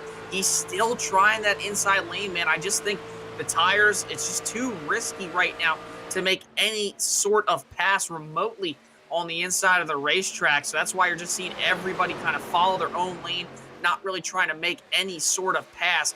And you just see a couple drivers right there. For example, Ryan Chapman dipped low. You saw the truck starting to kind of drift up. You're not trying to pass. It's just the lane that truck wanted to go. So you want to make sure you're keeping those tires on it. Don't try to pass on the very inside because you'll slide right up the track like Hollingsworth did a handful of laps ago. Yeah, this deep in the run, you know where that truck runs best, whether it be the 2nd, 3rd, 4th lane. So you kind of want to put your truck there, but at the same token, you try to get that fresh air on the nose of the machine. So what you do is you kind of just stagger your line. If some guy runs the 2nd lane, you go to the 3rd lane to try to get a little bit more downforce on that truck to rotate the corner just a little better. And we're starting to see these trucks do that here just because they need all the grip they can. Yeah, you obviously need all the grip you can here, despite it being a drafting track. This is still a 1.5-mile type racetrack, obviously, despite it being a 2-mile D-shaped oval. I mean, this track has always been bad to the bone fast, drives like a 1.5 miles, but always drives like a super speedway. That's what makes this track so unique, especially whenever the trucks come here and whenever any type of official iRacing service comes here. It's just always like that time after time, and you're seeing that race exactly play out tonight like it has in years past. But everybody's starting to get a little bit impatient. I'm noticing Ryan Chapman trying to keeps taking a look on the bottom of Kyle Milliken to try to set up a pass. Brandon Gagnon has made his way up to the outside. Oh, and Chapman just squeezes in front of Gagnon, and Chapman will block him down to the bottom of the racetrack. But meanwhile, up at the front of the field, McKinney trying to go to the bottom of Matt Lee there down the straightaway. Dips his nose once again, trying to find anything that he can data-wise for himself to tell him when to make this pass on the 54. I think he's going to have to make the shot entering turn number 1. That's where he seems to get closer as far as between turn 1 and turn 3 over the 54 as he gets right there once again. He's got the speed. He just has to buy the time and figure out when exactly to pounce. We've seen it where the 54 gets passed on the bottom and then he shortcuts. Oh, the 54 gets a little loose there on corner exit. But we've seen the long cutback where you pass him in turn 1, then he'll pass you right back in turn 3. So you got to be careful when you make that move. And one guy, too, to keep note of who is hanging on to the tail end of that lead pack, TJ Bartell. He was back from Hollingsworth and Gagnon by about 1.5 seconds, not that many laps ago. But due to him just being able to run by himself and hang in the draft, he sure enough has been able to make his way back up into that lead draft. So don't be surprised if TJ Bartell somehow will be able to make his way up through this field here. Oh, the 54 gets slight contact by Cody McKinney. It looked like the 54 had a little bit slower corner than normal. Cody McKinney breathed on that back bumper, essentially, and that moved the 54 down a lane. That's going to allow the 28 McKinney to resume now as your race leader with 9 laps to go. Tell you what, even if it was a race incident or not, you know Matt Lee is not going to be very pleased with that one here. As you look, this was the aftermath off turn number 4. Going to rewind it just a little bit. Entering the corner, you see the 28 gets a little bit better entry speed. Then the 54 just barely glides across the right rear quarter panel. That's ultimately what led to Matt Lee getting sideways, but he has been able to retake the lead as Kyle Milliken. Milliken up and into the wall right in front of Cody McKinney, and drivers are scattering down to the bottom. What a heavy hit for Kyle Milliken and Cody McKinney, 2 of the heavy hitters who were in contention up at the front of this field. This changes everything. Yeah, and that was the 28 getting loose. He tried cutting across the track, which is so difficult here in Michigan. You can run your lane just fine, but once you start to shift lanes while in the center of the corner, it really does not play favors for your truck. And so he did that, got loose, overcorrected with the 42, made hard contact to the outside wall. So with only, a handful of laps left, these trucks are probably going to be done, if not, not in contention. Yeah, depending on the damage and who pits and whatnot. Cody McKinney has still not pitted, neither has Kyle Milliken. But right here, you just see Cody McKinney starts to get loose, just trying to be super aggressive. The 42's coming up. Obviously, he doesn't really know that the 28 is getting loose. He's blindsided because you can't look out to that right side due to the headrest. And man, what a heavy hit. And there were a few other guys there who got just squeaked right by. Look at Brandon Gagnon in this 38 machine. We're going to take a look from his cockpit camera. He sees the 28 get loose. Kyle Milliken slides up last minute, notices it, and unfortunately they make contact. And look at this, right from the windshield, right across the bar, and gets right through it. Was able to back it down just enough to make it right through. What a hell of a job there by Brandon Gagnon. A hell of a job to have Matter manipulating cameras to drive right through the windshield and bars to get all the great camera angles there from that wreck. And man, that could have been much worse because that was a 6 truck pack there. And you see the 27 of Ryan Chapman beats the 54 there of Matthew Lee off of pit road. So I think on this restart, 27 of Ryan Chapman looks to be in the really good spot here.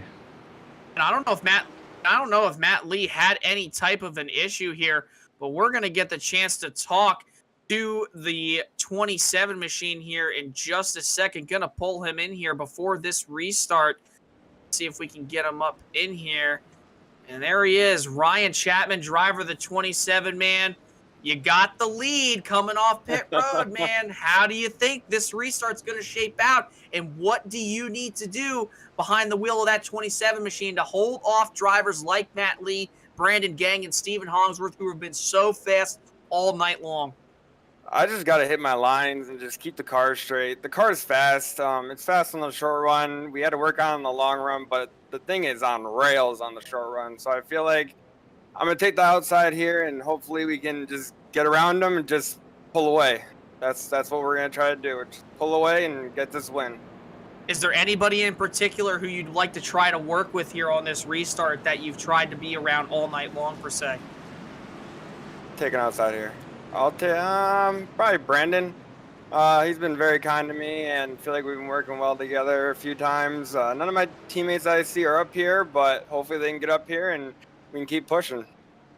Well, man, we're going to drop you down into your channel. Good luck. Hopefully we'll be able to see you. By the way, I don't know if you noticed this, been talking about it all night long. 3 top 10s in a row for you here in the Truck Series. Hopefully we'll be able to talk to you from that P1 position here after it's all said and done. I'm hoping to, man. It's been too long. We need it. All right, man. We'll drop you down into your channel. Good luck the rest of the way. Hopefully we'll talk to you soon. Thank you, guys. That's Ryan Chapman, man. He's got to be crapping bricks right now inside that thing because he just talked about it. It's been a long time, Jeremy, since he's been to victory lane. He's been very fast these last 3 weeks. Had a lot of heartbreakers in the Truck Series, a lot of heartbreakers in the Cup Series. This could be his night tonight. Yeah, 10-4 on that, and yeah, and the chats are still rooting him on too. We got Rhonda back in the chat saying, "You got this, Ryan." Just this is the most he's had on the cheerleading squad for a single race here in our chat. So we got a bunch of people pulling for him. He really needs this solid finish, and hopefully that curse he mentioned halfway in the race when he told me in private that you don't want to cause anything. Hopefully that doesn't happen here, but this is going to be a really intense restart. 5-lap shootout to the end. Green flag is out.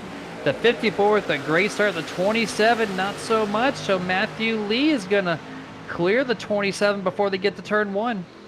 Yeah, and that opens up the door big time for Brandon Gagnon, other Nerd Motorsports driver, heading to the bottom. Oh, Ryan Chapman, he make a little bit of contact. Opens up the door for Hollingsworth. He'll zoom right on by on the bottom side of the racetrack while Chapman goes down to the bottom. It's a huge pack of cars racing their way to 3 side by side for the lead.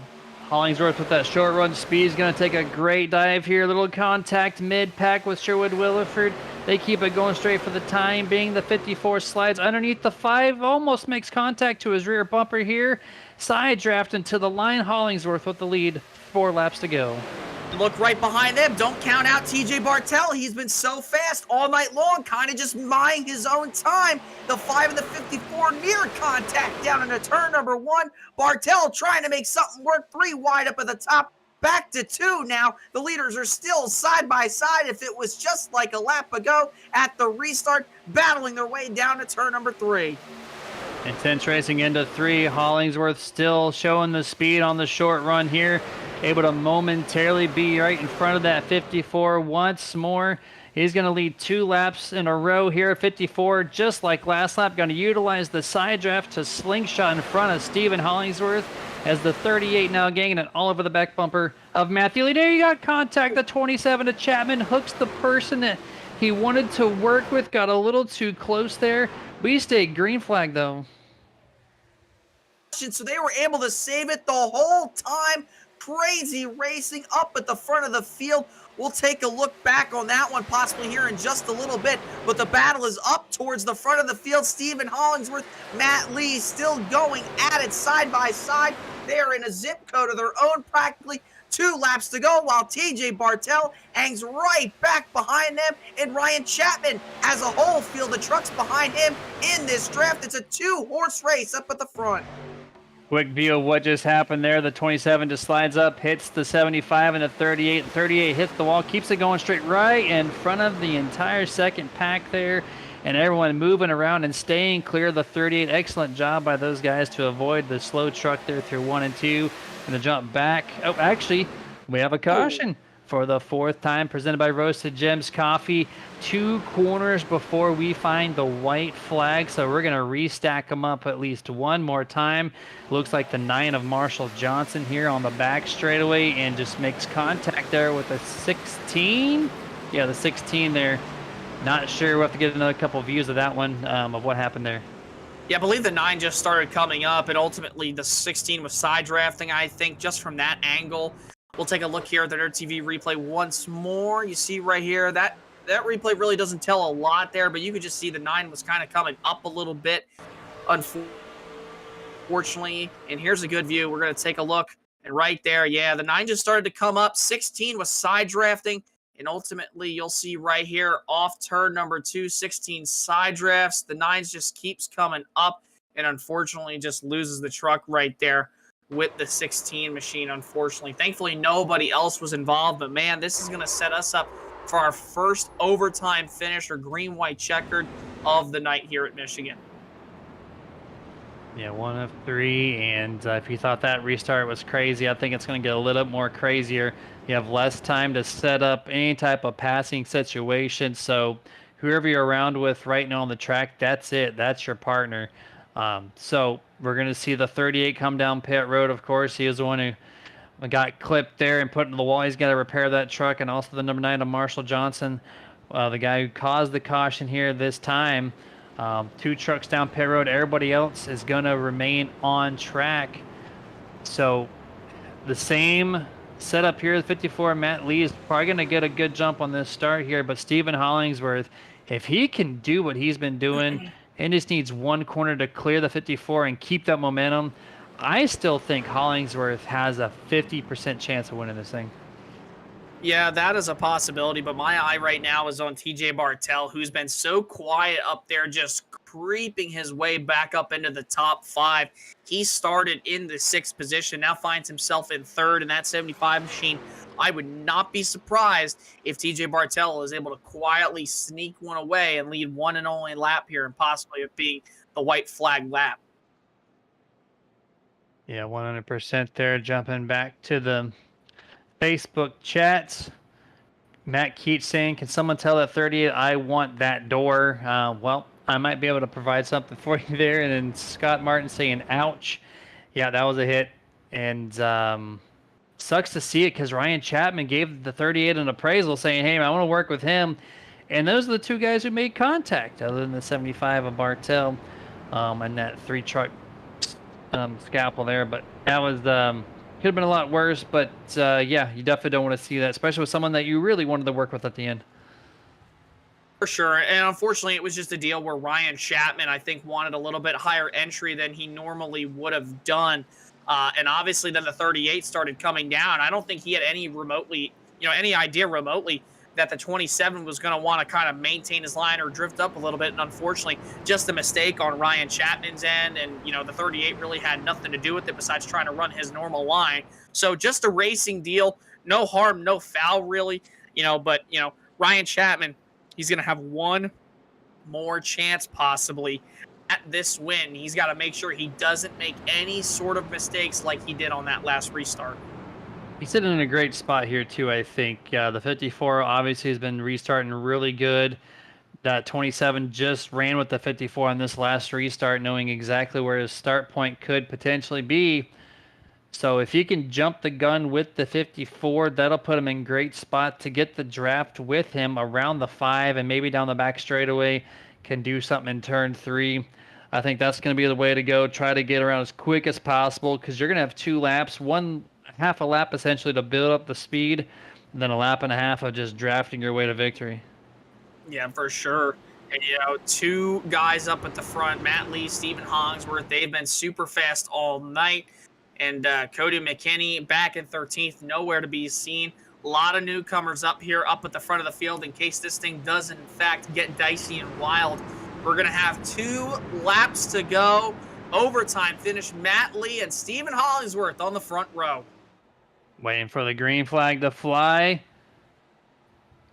And let's get racing here for potentially the final restart here. The 54 gets a pretty decent start here. The 27 matches the restart. This is exactly what he needed. He's going to need to ride the 54 around this entire corner to try to utilize any type of draft to maybe get help. But the number 5, Hollingsworth, somehow got quick draft on his inside, able to propel himself at least a nose advantage going down the back straight. Bartel was able to kind of push the 27 up the racetrack there and kind of put himself in the catbird seat. He'll move up to 3rd, and he's going to be right behind Hollingsworth and Matt Lee up on the top side, coming to the white flag this time by. Headed to the line. Will there be checker or yellow or white flag, or will it be yellow? It's going to be close, and yellow flag is out at the point. Stephen Hollingsworth, I think he had it right in front of the 54, but these guys were just several hundred feet away from the start-finish line to grab the white flag, but the yellow flag does fly. We're going to wind them up one more time and go for 2 more laps. A hit into the wall by, I believe that was the 87 of Michael Blackner, or maybe somebody else there. We're going to have to take a look back at the replay, but man, that was a hook. That reminded me a lot. And yeah, hard impact. That if the 75 was not right there at the fender, right there up at the line, I think that the 87 machine, I think he would have gone up into the air, probably going upside down on his lid, but thankfully sat back down on the ground. Hard hit there for Michael Blackner and a lot of other trucks. There's your current tied points leader. Cody McKinney was involved, and that is a big amount of damage to his truck. And guess who got through that whole entire thing, Jeremy? Look at right there. There he goes, right through the middle. He goes. Richie Coy was able to get through it. We'll have to take a look from his onboard because, man, he was scooting and boogieing right through that thing, or scooting, boogieing right on through the middle there. We'll take a look from his vantage point. And runs the lower half of the track onto the apron. Bunch of trucks wrecking, has to avoid bumpers, whole trucks, you name it.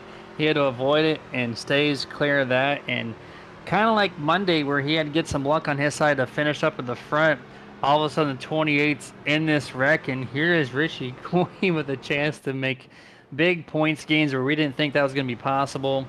And I was kind of looking back at the initial contact. There's just a big pocket of air between the 75 and the 22. Turns that 22 around, which caused that mayhem, and man, that's unfortunate. The 22 Michael Blackner involved in that wreck has backed out of this event, so at least one retiree from that wreck. Yeah, unfortunately, and somebody named Shaman of Shaft says in a chat, just spoke to the racing gods, they're calling for a Chapman win. So again, another Ryan Chapman supporter, man. Everybody really wants him to win this race here tonight, and again, he's set himself up, gonna be 4th on this restart, so we'll have to see. Going to restart up on the top side here for the restart.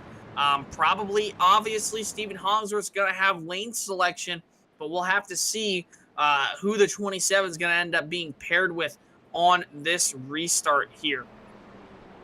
And we got about a lap to go, and the clouds are really covering the track right now to cool off this thing for the final 2 laps. One of our last shout-outs of the evening is going to be to Nerd Swag. You're going to head over to swag.nerditudes.gg, and you can check out all the apparel that we have here, including what's on your tower screen on the right-hand side, the Nerditudes jerseys, and the gloves exclusively found at martinsports906.com, a great collaboration. You can only find them from there. Use that promo code SUPERNERD at checkout for 25% off the jerseys and gloves. But we also have t-shirts called Shirtitudes. We've got 3 up there live, ready to go at a great price point at $20. And then you also have some mouse pads, some bottles, and a few other items there to check out. And again, that's going to be swag.nerditudes.gg. Yeah, and I'm really interested here, right here, Jeremy, to see this restart. Obviously, who is going to be able to prevail better? Will Hollingsworth get the better jump on the inside, or will Matt Lee get the better restart, starting second up on the outside? Because Matt Lee had one heck of a restart last time around on the outside lane. So we'll have to see how this restart just ends up being. A couple guys who are up at the front of this field, though, who we haven't seen all night. Joey McKinney, he's up 17, 16 spots from where he started. Sherwood Williford, JP Burns, Tyler Brown's back up in the mix, and Alan Duranko, who started all the way from the back practically, is up 15 spots there in the 11th place. There's a lot of guys who have a good opportunity here if this race gets very, very dicier than what we saw last restart. Yeah, some of the new guys here, too, in the front half of this field. The 18 of Joseph McKinney finds himself in row 3 on the bottom here, the highest he's ran all night long from that last track. We're going to see what happens here. Pace truck is down, and the green flag is out, but the 54 of Matthew Lee just absolutely destroys everybody else, jumps to an easy 2-truck length advantage. That's not typically good at short run speeds here at Michigan. You're going to need that draft to... Oh, there's a big wreck in the back. Cautioned out again for the 6th time, even right when we get to turn number 1. And this restart coming up will be the final restart, 3 of 3 on the green-white checkers. Man, a hard impact for JP Burns. Cody McKinney involved again. Richie Coy was involved in it, so couldn't escape fate tonight for Richie Coy. First time we've really seen him involved in a wreck all season long, and all came. Oh, and the 99 just kind of gets hooked right there, coming up the track.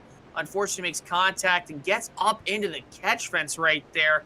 Almost tears the rear end of the truck off, but he was able to stay on the racing surface here. Going to take another look. The 99 just kind of starts coming up, and unfortunately, just right there gets hooked by Richie Coy from coming up the racetrack. 99 hard impact into the wall, gets lifted up and into the catch fence, riding the wall, Ben Kennedy style, like Kentucky back in 2015.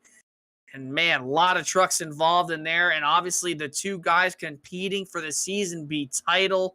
Question's going to be is which one of those guys will have the better finish on the end of this race right here. And TJ Bartell involved in this one as well. Yeah, the odds up there on the second to final restart, and the top 3 in points all involved in that wreck right there. That's a shame, but there's no pressure from 3rd place, right? JP Burns is in it, but not there for the 1st or 2nd. So, yeah, who can get their truck repaired the best and who can have the fastest truck for 2 more laps? That's really all you need to do at this point. But 2 wrecks in a row for the 28 and 19. Just unfortunately finally finds himself in this wreck as well. But we're going to wind these up again.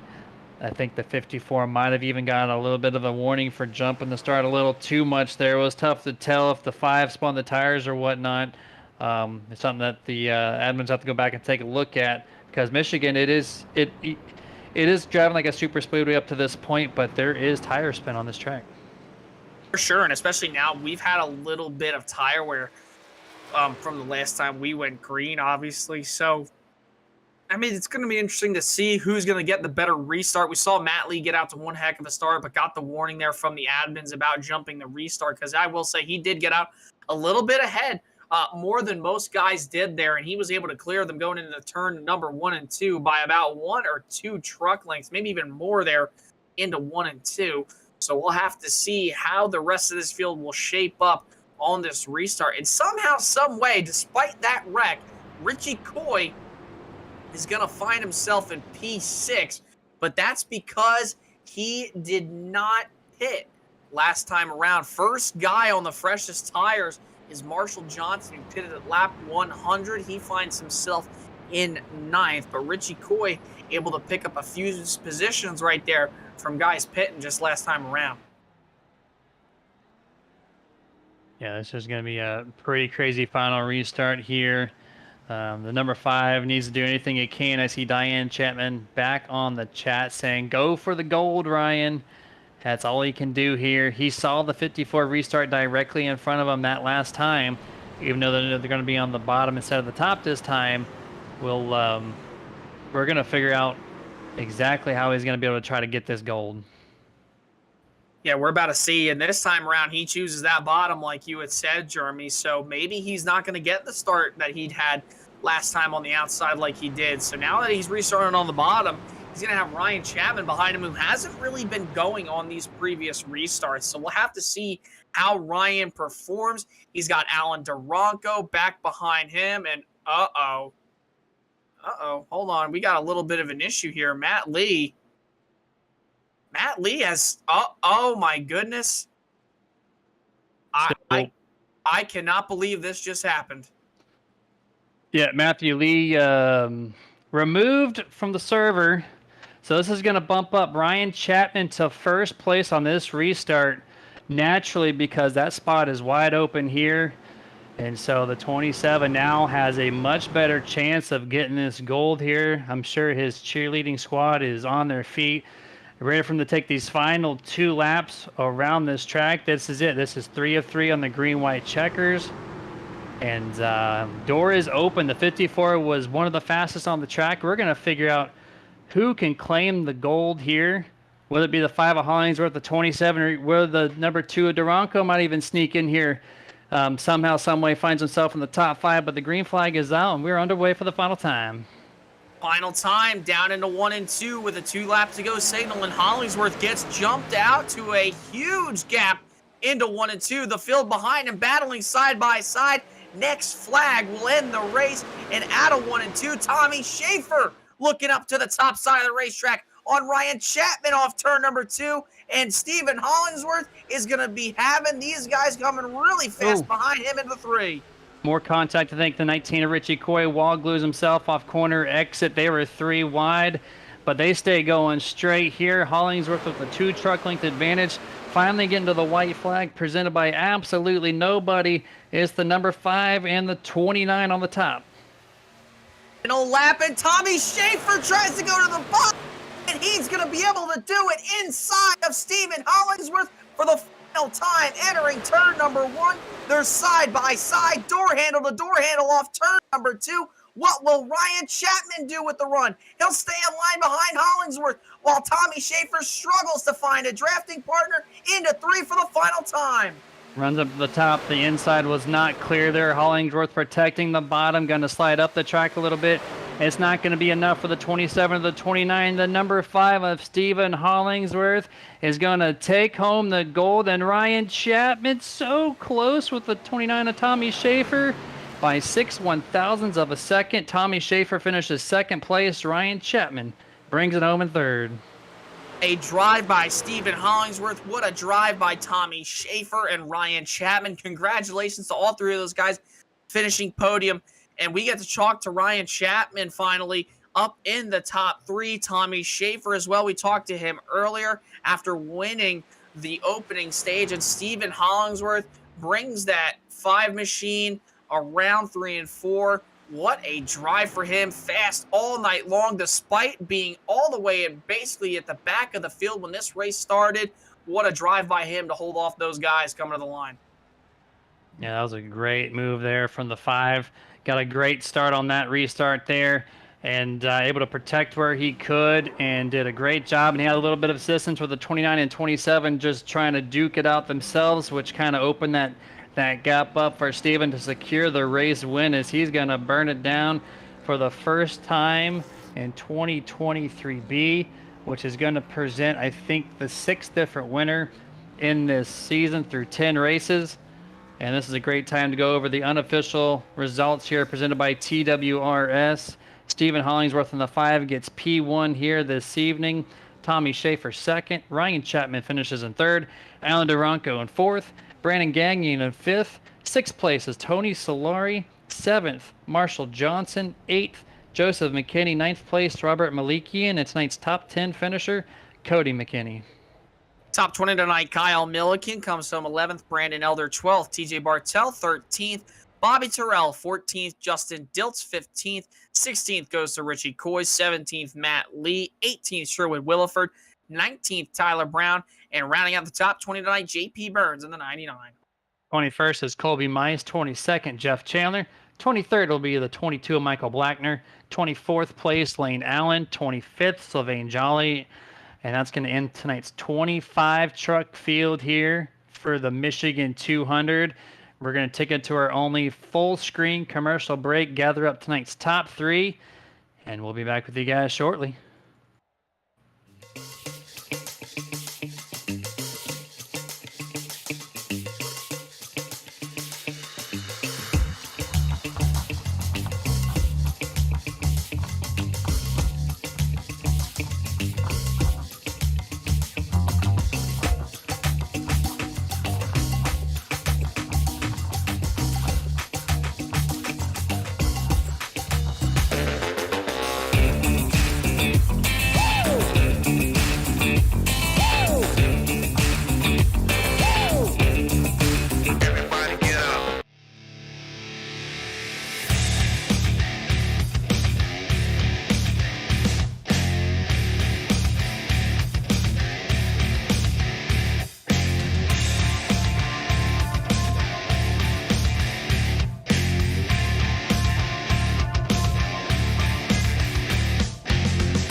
And welcome everyone to the Martin Sports Post-Race Show, where we've got our top 3 gathered up, and we're going to talk to them about this crazy, exciting Michigan 200 for the Martin Sports Truck Series. And first and foremost, the crowd favorite for this evening, the number 27 of Ryan Chapman in the Gums Auto Center Ford F-150. You finally made it to the podium, man.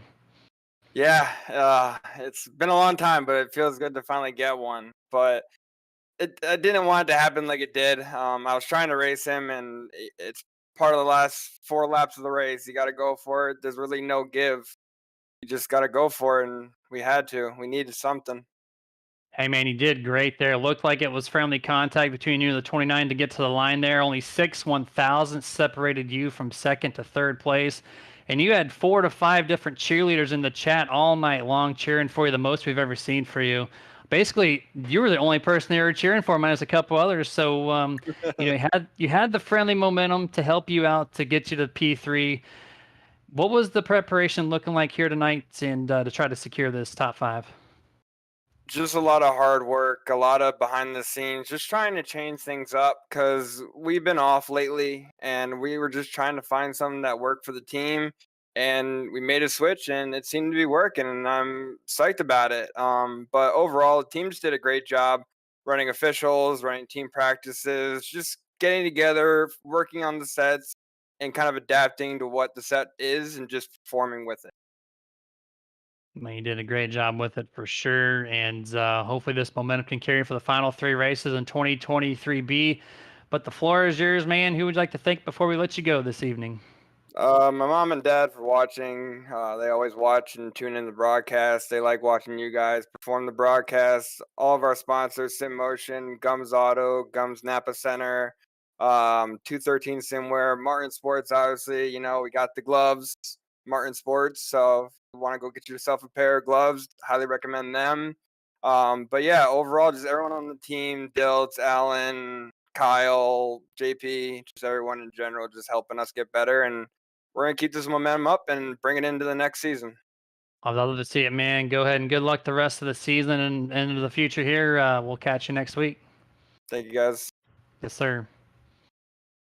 That was 27 of Ryan Chapman. Now it's time to bring in second place finisher, Mr. Tommy Schaefer, driver the number 29 Roasted Jim's Coffee Chevrolet Silverado. Tommy, do you have a copy? What's going on, guys? Hey, man, we're doing pretty good up here. That was one of the most exciting races I've seen in a little bit for sure.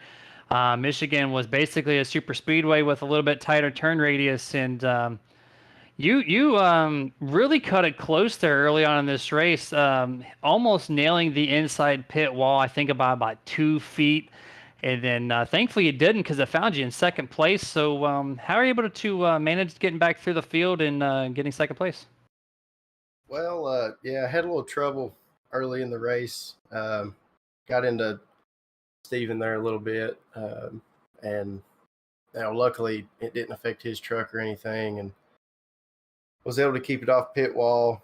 Was really lucky, and a little puckered up, but we was able to catch it early caution. Tyler Brown, my teammate, and I, we came in, we took tires, and was able to finish 1-2 in the stage. And then if we would have known the way that everything was going to go, we would have taken tires at the stage. But that's just the gamble that you take. And we fell way back. Caution came out. Was able to get tires and everything, and it just a lot of luck tonight. The sets were really good. Really satisfied with the set that we came up with, because I could rip the bottom and stay down there for it's what seemed like longer than everybody else either could or wanted to. So I'm just really happy with tonight. It was a good points night, and really needed that because I've had to use both my provisionals this season. So Yeah, it's great to finally see you in the top 3, top 5 running strong here tonight. And walk us to that final restart there in the race to the end. 6/1000ths of a second separated you and Ryan Chapman there. What did those final few laps look like to you? Well, when the 54 got the black, I thought he was going to peel off. So I was looking at the inside, and that's exactly what I wanted. Well, he didn't peel off, and what happened. He got disconnected or whatnot, and Ryan just pulled up. Well, Steven was the control car. I was trying to stay on him, but I just let the RPMs get down lower than what they needed to be, and he got a little bit of a jump on us. But once I cleared Ryan coming out of 4, and we took the white, I knew I could get down to the bottom in 1 and 2, and it worked out great. But I was talking to Ryan before you pulled me up in here, and he said his truck needed the top. Well, if it would have needed the bottom, then you would have been talking to Steven right now, because I'm telling you, man, that truck was unbelievably good on the bottom. And, the work that Tyler and I put in this week, it really showed. Yeah, I believe that for sure, man. It was really fast there on the bottom. But floor is yours. Final thanks or just opinions before we let you go this evening. Appreciate you guys doing the broadcast, and Brody and Richie, and I know I'm forgetting a bunch of people, but everybody over at the league, and want to thank Roasted Jim's Coffee for always riding with us, and my dad down at Schaefer's Auto Body. I want to thank my teammate Tyler. You know, we're practicing and building sets and trying different things, and you know, this is the results that we want. Well, most of the time we want a +1, but tonight it was a good night, so appreciate it. Yeah, absolutely, man. Appreciate all the kind words. We're going to let you go and celebrate, and we're going to catch you next week. All right. Well, you guys have a good rest of your night and a good week, and hopefully we'll be talking to you next week too. That'd be awesome to hear, man. Yeah, appreciate it. Thank you. You're welcome. And that was Tommy Schaefer, driver, the number 29 there. Now it's time to load up the Martin Sports Victory Lane, where we're going to bring in tonight's winner, the number 5 of Stephen Hollingsworth, driver of the Space Force Ford F-150. Congratulations, guy. Yeah, man, that was a lot of fun. That was a lot of fun. I'm sure it was from the driver's perspective. From us in the broadcast booth, it was one of the more exciting races that we've had to call all year long, really. We talked to you earlier. You were feeling pretty confident about the truck, and well, you finally did it. You got to victory lane here. I think it's the 5th or 6th different winner of the first 10 races of 2023B. Walk us through those final restarts. You had to go 3 back-to-back to try to get there. A little luck on your side there on the last restart, but how are you able to get it done? Yeah, definitely had some luck. The 54 got a penalty there, and the 28 wrecked out with somebody. I can't remember, but the truck, I was actually running out of gas, and the truck was tightening up. So I don't know if it helped me or made it worse, but we seemed to be able to hold it wide open on those last restarts, and just try to put it on the bottom in the center of the corner, get the runoff, and it seemed to work. They started racing on the last lap for second, and they gave it to me. Yeah, for sure. Were you trying to break any of the draft, or were you just kind of running your own line there at that last moment to just kind of seal the deal there? I was actually trying to get the top lane to draft me so it could box in the bottom, and they could be side by side, so I wouldn't have to, so they, couldn't get a run on me, and it just seemed to work out. Yeah, it definitely did there. It cost a really close second, third place finish. So what you were trying to do, it looked like it worked to the T there, secured that win for you, and I'm glad you had enough fuel to make it to the end. So congratulations for the first win of the season, and hopefully we can talk to you more here in the top 3 podium. But man, floor is yours. Who would you like to thank or celebrate or anything before we let you go this evening? Yeah, I just appreciate everybody in the league and hosting these races, and y'all coming and broadcasting and stuff is pretty fun. And everybody that comes and shows up at these races makes it fun. Yeah, absolutely, man. I agree as well. But yeah, go and celebrate. Well done job there to get that P1 tonight, and we'll catch you next week. See ya. Yes, sir. And that was Stephen Hollingsworth, driver that number 5 Space Force F-150, and man, what a race, guys. Jason, final thoughts. Man, it was an interesting one. Just like we really thought it was going to be a crazy finish. Not really the amount of wrecks that I expected, actually, until the very end. That's when it really started to become quite of an issue with the rest of the guys throughout the field. Everybody was just being so aggressive and whatnot. But hey, you look too at the results. I mean, both Cody McKinney and Richie Coy, not that good of results tonight. And Cody was able to get more stage points than Richie tonight, obviously. So that battle is still going to be going on for sure here, even with the lap sled. I really think now that I really look back at it, because it is a bonus point, I believe, for every time you do lead a lap here in this series. So I could see why Cody McKinney was being so aggressive in this race, because he was trying to gain every single point that he could and rack up on Richie Coy, because he knows that Richie's been super consistent. I mean, think about it, Jeremy. Tonight was really the only race all season long that Richie Coy has really had a terrible night, and it really was for him, and then obviously at the end, it just was not Cody McKinney's night for sure. But what a race for Stephen Hollingsworth. Congratulations to Ryan Chapman. We finally got to talk to him this season here up in the podium booth. What a fun race for sure, and I'm really looking forward to IRP next weekend, because that's one of my favorite tracks to drive as well. Got a lot of modified wins there. I love that track for the multi-groove short track. It's just, there's so many positives about that track. Run up against the wall. Not too many short tracks can say you can do that. It's just a great time, so I'm looking forward to it quite a bit for sure as we get there next week. But we're going to close out this broadcast here. Thank our partners one last time. You see them on the right-hand side of your screen right now. First and foremost, Full Throttle Sim Racing, the place that you watch tonight and you're watching every Monday and Wednesday here on Nerd TV. This league's been around for 17 years, and they've stood the test of time. They've been doing it for so long consecutively. So if you want to be part of the action, join in on FTSR.net.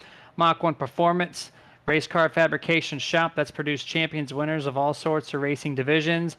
If you got a local race car and you want to get them repaired and be top notch for some race wins, look no further. Find them at facebook.com/Mach 1 Performance. Sim Racing Points is your league points management system that allows you to completely track your league stats and more with just one simple upload of the race export. Find them at simracingpoints.com. Martin Sports, top quality apparel to make you look stylish and feel comfortable. See the whole apparel lineup at martinsports.gg. iRacing iFlag, get all of your notifications just fractions of a second faster without ever leaving the focus from the racing action. Find them at iRacingIFlag.com. Bud Kicker, the ultimate feel of a race car directly into your sim seat with the haptic response system from the Butt Kicker, and you're going to find them at thebuttkicker.com. Team Watson Racing Setups, quality, professionally built setups for all your asphalt oval needs. Find them at teamwatsonracing.com for pricing and packages. And lastly, Roasted Gems Coffee, premium coffee beans roasted just for you. Start your day the right way with coffee from Roasted Gems. All right, guys, this is going to close this out for tonight's broadcast. We're going to re-meet you up Monday night for the Mach 1 Performance Cup Series, again at Michigan International Speedway. So over the weekend, you guys stay safe and always get your nerd on.